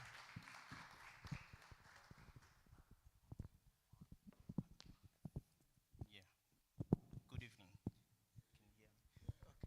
Here we're talking about dental technology, which is how to balance the oral environment. I mean, the can you hear me? The oral cavity, how to balance that. Next one. Okay. The oral environment is where the tongue, the teeth, the cheeks, and gums, and the throat works as an harmony. They work in harmony in such environment. Therefore, each element has to be at its place. If you disturb one of it will affect all the rest. So that's what the dentist obviously trying to maintain, and then what we call oral health in general. Okay, cause for disharmony of oral health. So we have disease, germs, bacteria like staphylococcus, disease like cancer, HIV, and diabetes. In fact, that's the compromised immunosuppressive medication they're taking cause also that weakness. Oh, sorry. Thank you. Which weaken the environment, obviously, and which is subject to infections as well. So poor oral hygiene as well. So by skipping routine oral hygiene procedure like brushing, flossing, and mouthwash, develop germs leading to tooth decay. According to the World Health Organization, tooth decay amount for 76% of the most of the oral health problems. Then we have also food, alcohol, tobacco, and also bad habits. Food and an healthy diet. We spoke with the president intervention, about good diet, balanced diet. That also affect the oral cavity. Beverage with high sugar content. We have a lot of soda. Alcohol and tobacco, mainly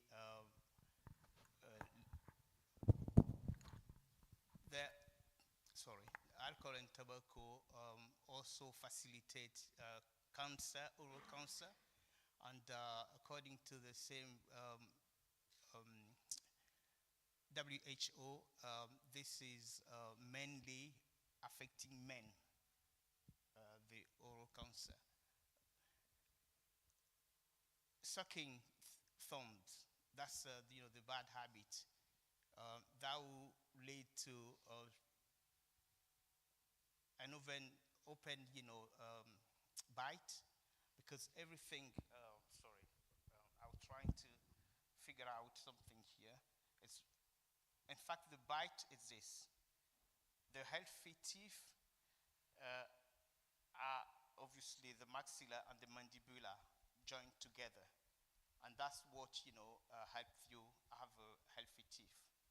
If for some reason one tooth is missing, and obviously you can see that this one would drop, and that's what compromise the healthy bite, and what that would lead to some muscles pain, neck pain, headache, and most of the time we don't think about it, but it's because this one is missing, and figure out that suddenly two are missing. The more you're going older, teeth have this tendency to move forward, and then by moving forward, should you miss one or two teeth, two teeth, and then you'll see that for those people missing, obviously teeth, the opponent one continue to grow because they want to fill a gap. Therefore, you end up with, what we call, obviously, disturbed bite, malocclusion, and which brings more problems as well. So we have oral trauma, like cut, burns, other injuries that also serve as port of entry for bacteria, germs to cause infection. We spoke about the bad habit, the hygiene procedure. You have different between dental problem we're facing, like attrition, abfraction, erosion, and abrasion as well. You have people having what we call an novojet. It could be also some genetical problems people are born with, and which also we're trying to correct with dental technology, obviously.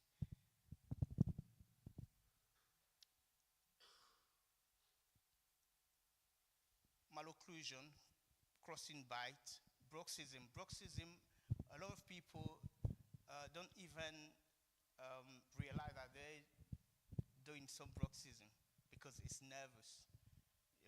Sometimes, you do that even when in your sleep without knowing it, and this has to be found out by a health professional of dentists, and the best appliance to avoid that is to put in place, what we call a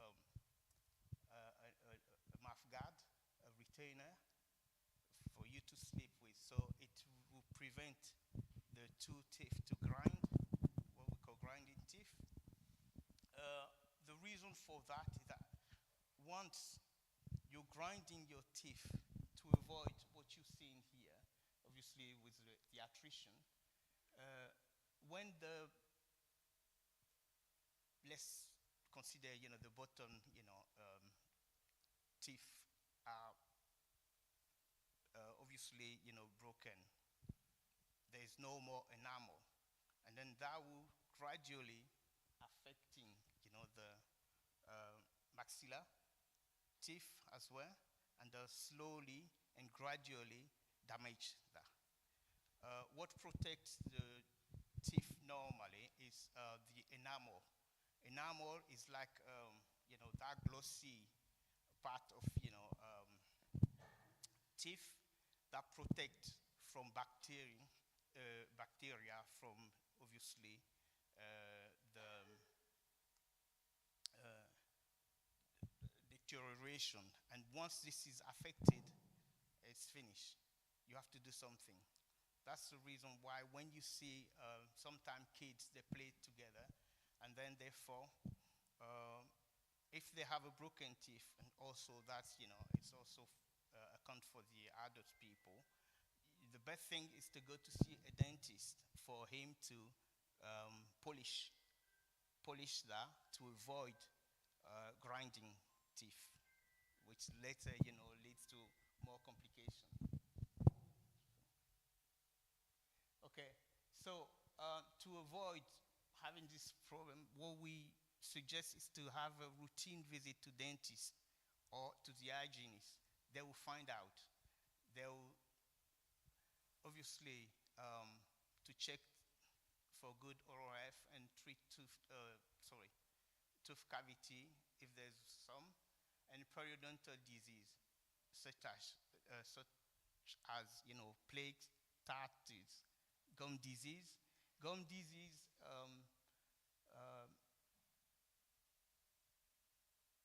the main factor is this. You see that, that plaque here.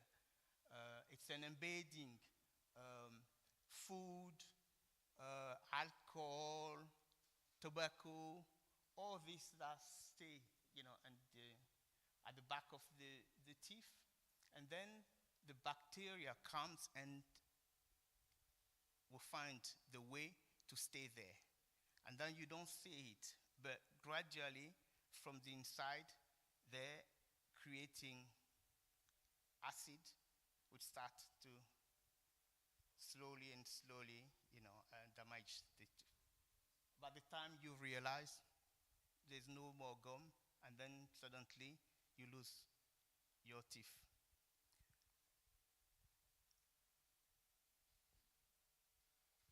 So the hygienist normally is the person that obviously remove that to have an healthy teeth. Okay, this is where the dental technician comes in, because dentists are doing surgery. They also check for healthy oral health, but we do the appliance, all the appliance. Obviously, they're the person doing the prescription, and we have 3 different specialties into dental technology. Orthodontics, obviously, or we call that wire bending, their appliance. Most of the time, to align teeth, we have braces. You sometimes, for some reason, you have one tooth that is going, outside, the alignment, and then we create appliance that gradually will move, playing on the muscles, to put it back to the right place. It's the same like people having what we call an overjet. We have some appliance which will take maybe 6 months, and gradually move on the muscles, and to have, healthy bite, I would say. Then you also have what we call removable prosthodontics. For those people working in care homes or having probably elderly people at home, dentures. You have removable dentures. For dentalist people, that's the people that have no teeth at all. But you also have partial denture, like we're seeing here, to fill the gap. We also have fixed orthodontics, and this is mainly crown and bridge. So we create teeth that will stay in quotation mark permanently there, which means we use glue implant, which is obviously screwed into the bones to have them stay there, so you can, eat and obviously bite easily.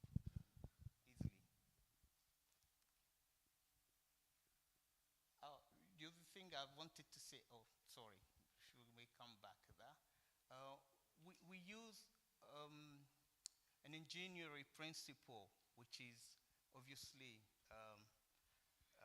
support, stability, and rigidity. This is what normally people, the engineers use to create bridge or the construction, and that's the same principle. What we will find is, between some anchorage to pass wires and as we can, and to fix and replace what is missing in the oral cavity. So dental technology use conventional and contemporary means to create appliance nowadays. The conventional one, which is the old, procedure, you go to the dentist, you take an impression, and then we send the impression to the dental technologist. So from that, he will do cast, investment, polishing, and that's it, it's done. But with digital dental technology, everything is obviously done digitally. You scan the oral cavity, it goes into the computer, you send to the milling, and then you have your appliance done. Okay.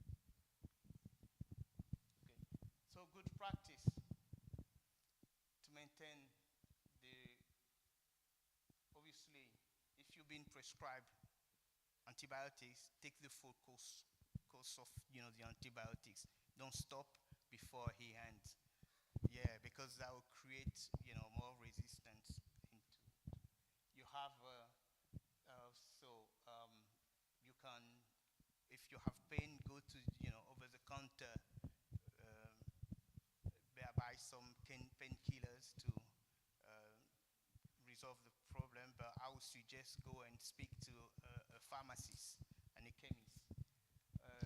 Maintain proper dental hygiene by brushing, flossing, using antibacterial mouthwash regularly. Clean your dental appliance accordingly. And the person that made the appliance will recommend how to obviously clean it and maintain the hygiene for this. Hydration and nutrition. Maintain hydration and eating an healthy diet. Okay, so the management and prevention of oral disease depend on prompt diagnosis. As soon as you feel something is wrong, go and see the dentist or an health care professional. Effective treatment and appropriate oral hygiene habit. Consult healthcare provider for the right diagnosis and treatment if having an infection in the mouth. That's it. Thank you. Oh, that's good. I love it. So amazing, man. And we got a question, yeah? Yeah.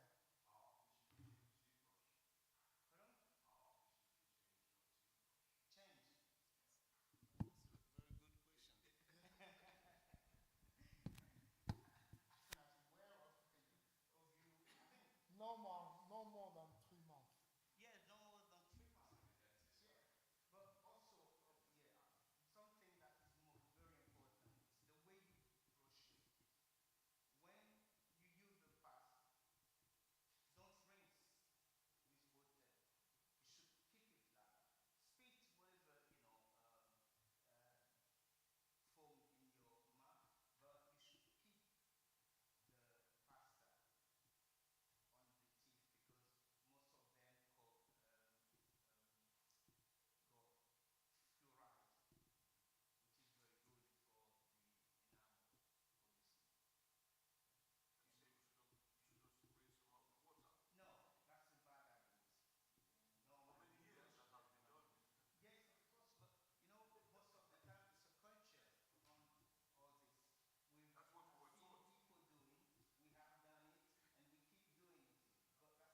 There's another one, another person coming.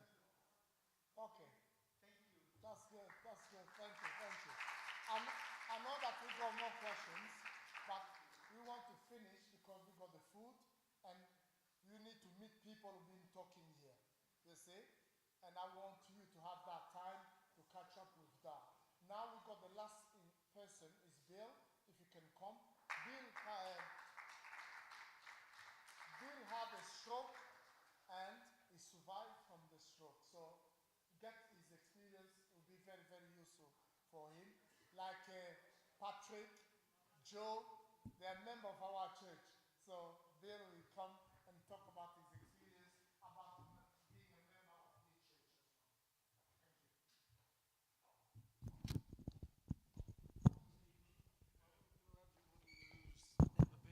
as well. This one maybe.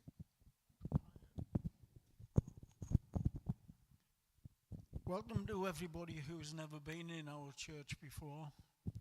We are the Ephrata Church in Bolton. Ephrata means Bethlehem.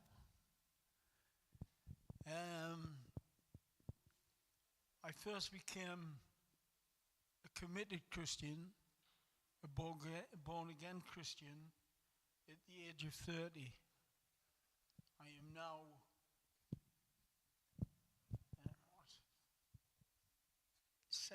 74.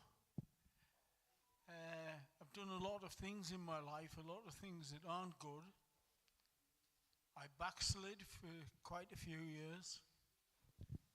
And I knew all the time that I wasn't walking in the light.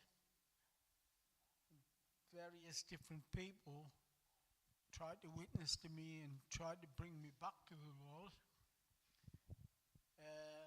One of the people was working for me as a cleaner, and she was a member of the Ephrata church.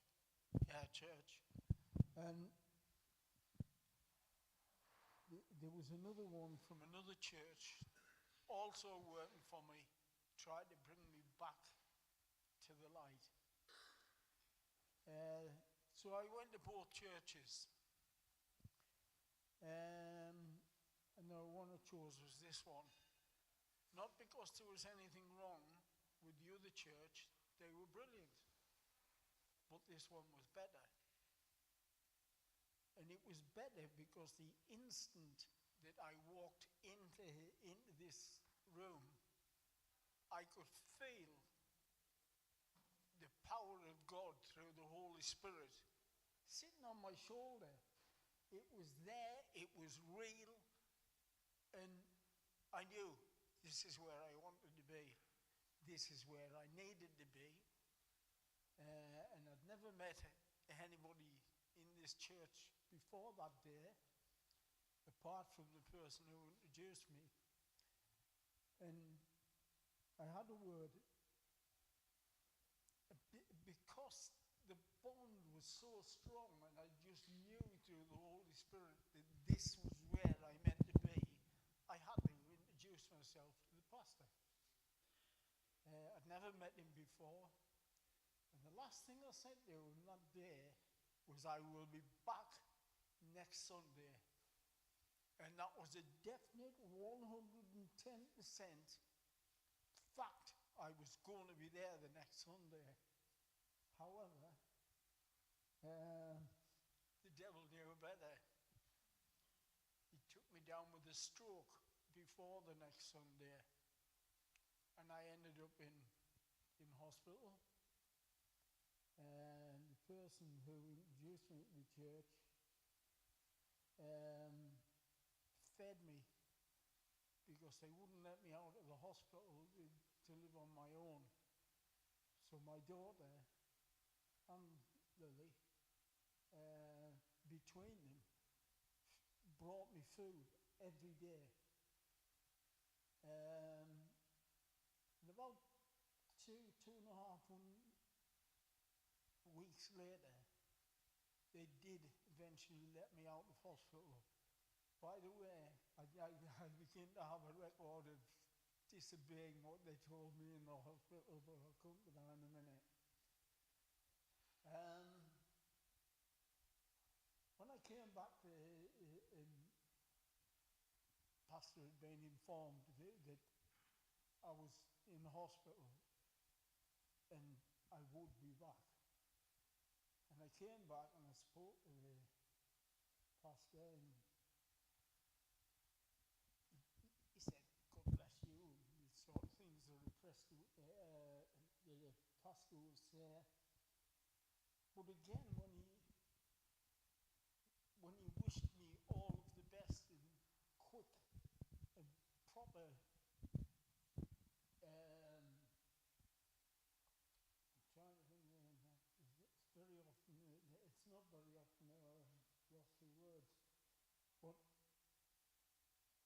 he wished me a quick recovery. And when he laid his hand on my shoulder, I could feel a warmth. And that could only be, it was a physical warmth that I could feel. I never felt anything like that before. And it just reconfirmed the feeling that I had and the determination that I was going to have to stay in this church. And now, it's reached this stage, and this might sound ridiculous, but it's true.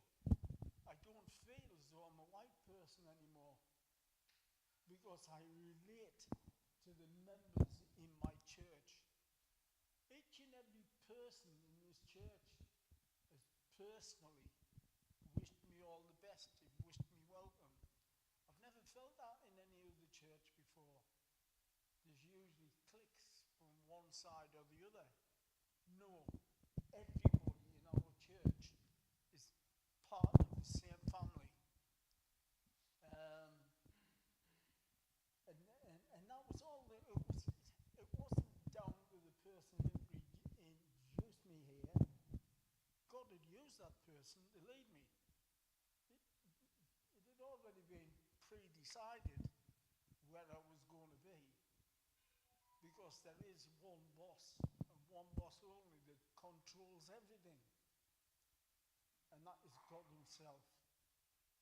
Through the Holy Spirit, and with the introduction of Jesus centuries ago, but there is truly only one God.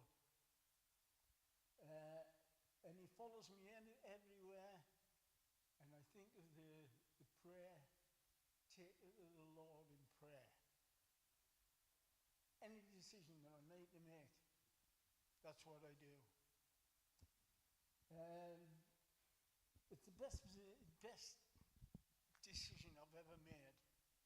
It's changed my life utterly and completely. I have done some spectacular things have happened to me in my life. I once had somebody write a testimony for me. He was the Prime Minister, it was Tony Blair. My godfather was an international footballer. My daughter's godfather, I should say, Dave Watson, won the FA Cup with Sunderland in 1973. All sorts of people like this. Things that at the time I thought was brilliant. It was in the world. I was a disc jockey in the 1960s.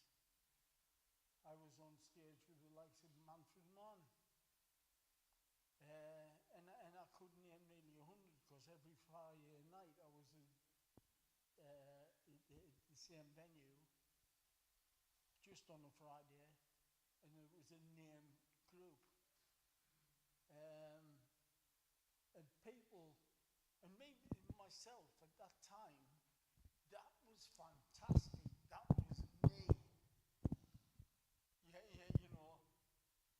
Standing shoulder to shoulder, so-called mates, some of them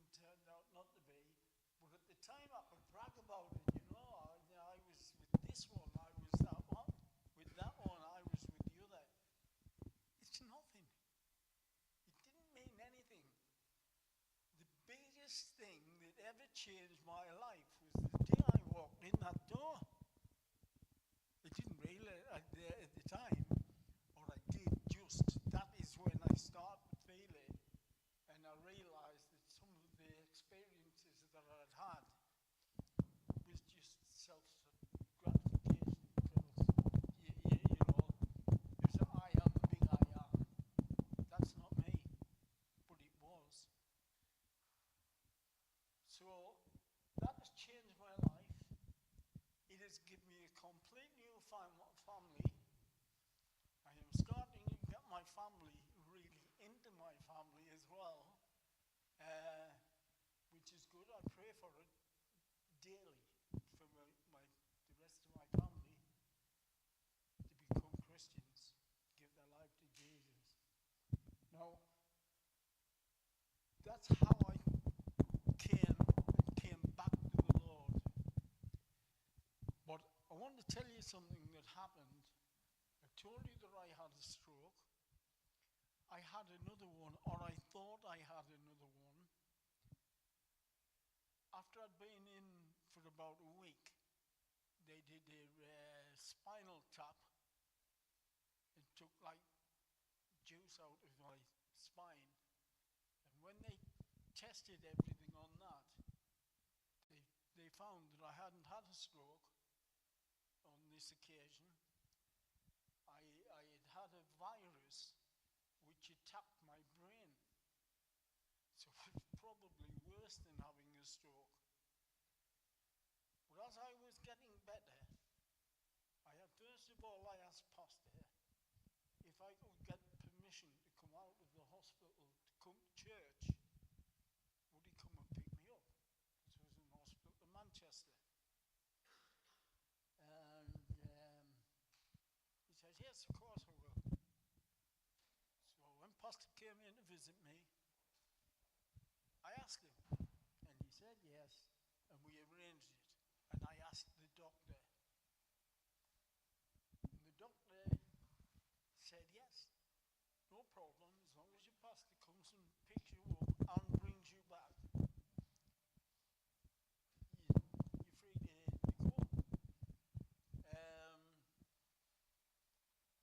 When Pastor came, they had changed their mind and they were trying to talk me to go to the hospital church.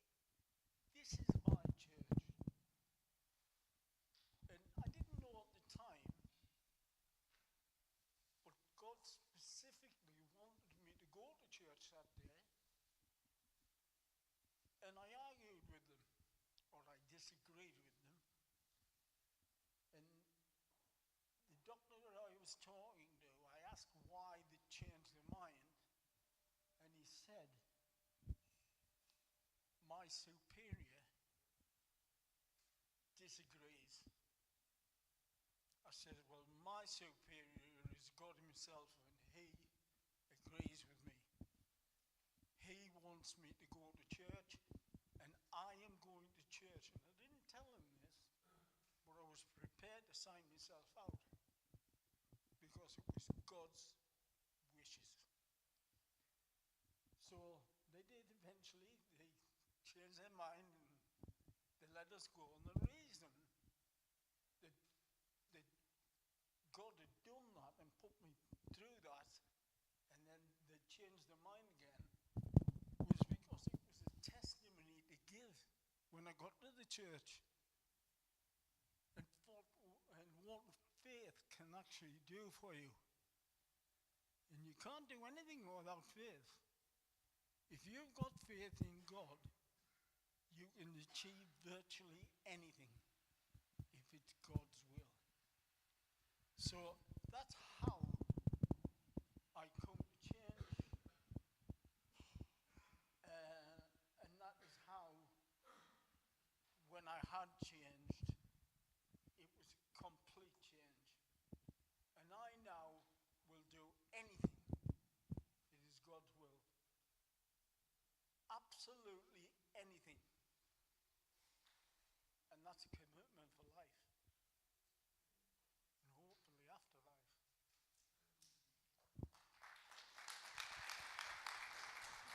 Thank you. Wow. I think that was the best way to finish. So, thank you, Bill. He's open mind and he can share his feeling, but I think it's very good for people being listening to this. It's a reminder for us as well to say that we need to have that connection with God. It's very important. It will help you. Remember, we spoke about mental health. We spoke about prostate cancer during this conference. We spoke about dental technology, robotic inventions. We spoke about living well and about how we can reach black people to reduce health inequality and why we should be involved in research. So when you see people asking you to be involved in research, you need to remember that we can't move forward. We can't solve issues if you are not taking that step to try and to give your experience and to support people. So we got the food, and it's for us. Don't say, oh, no, I'm not eating. No, the food is there, cooked for us. Have a food. You want to grab some for your home, you can have as well. And we got drink. And if you got questions to see people who've been talking here, you said, oh, I had that question, but I was not comfortable to ask in public. You can see us, you can see them and ask questions because they are here to support us. So if you are around, tomorrow we got service here, 2:30 until 5. That's where we meet here at Victoria Hall. I know it's hard for many people to find with the building they're doing here, but they're making this area beautiful, so don't worry. So please come, and you know people around who are lonely, because I work with patients, so I know that there is people lonely who got no connection at all. So invite them, that there is people there, like Bill was saying, and they can be supported. We don't want people to die because they are lonely. They don't have connection, no. We are here and we can support each other. That's why we've been created by God. Thank you so much for coming. There is few announcements. If you can bring me the leaflet for the conference. There is people who are trying to be united for the DRC, Congo, because there is a war in Congo, and most people want to support what is going on in Congo because we don't want people to struggle. They mention about cobalt here, so people going there, they want to get mineral and they create a lot of problem. So there is a date here on the 5th of April. That will be at Piccadilly Garden, where people will meet at 1 p.m. So to say, look, we want that war to finish. We don't want people to continue to die. That will be on the 5th of April at 1 p.m. at Piccadilly Garden. So you can get some leaflet. You got a few, yeah?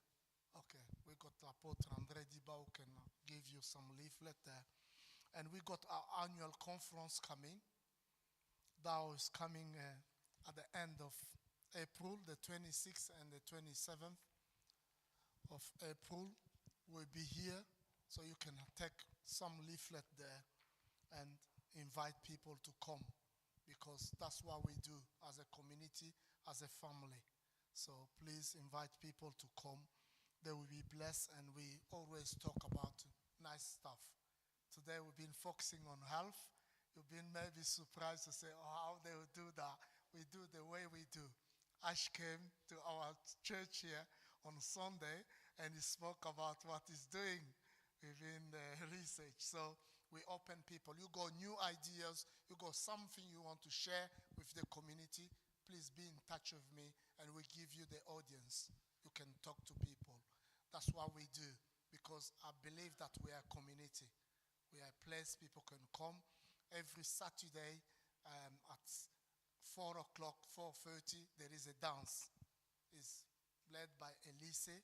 So, and to help people to become active.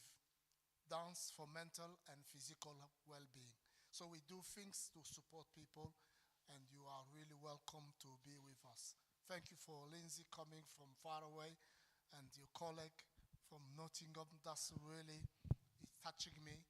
You want to give any offering, any support to what we're doing, you can do it. If you can bring the basket, yeah? So, and there is a card there.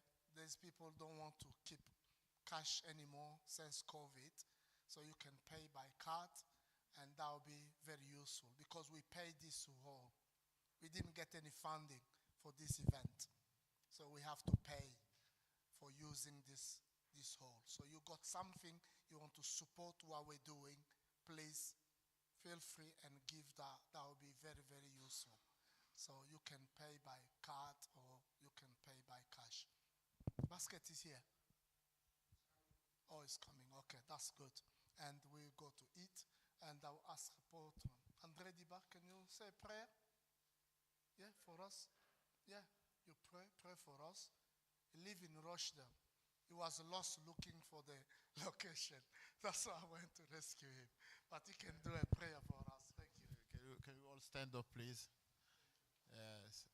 Thank you very much for organizing this, the Bible says in the book of Isaiah, Hosea chapter 4, verse 6, that my people is perishing because of lack of knowledge.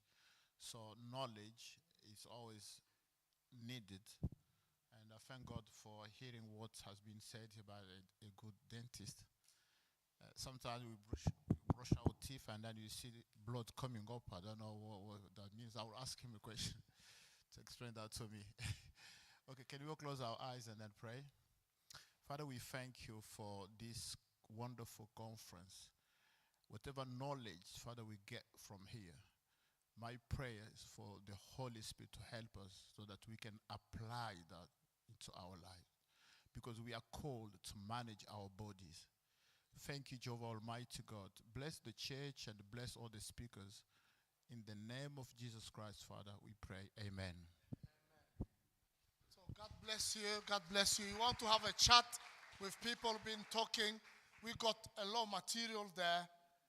Take the leaflet, grab that, and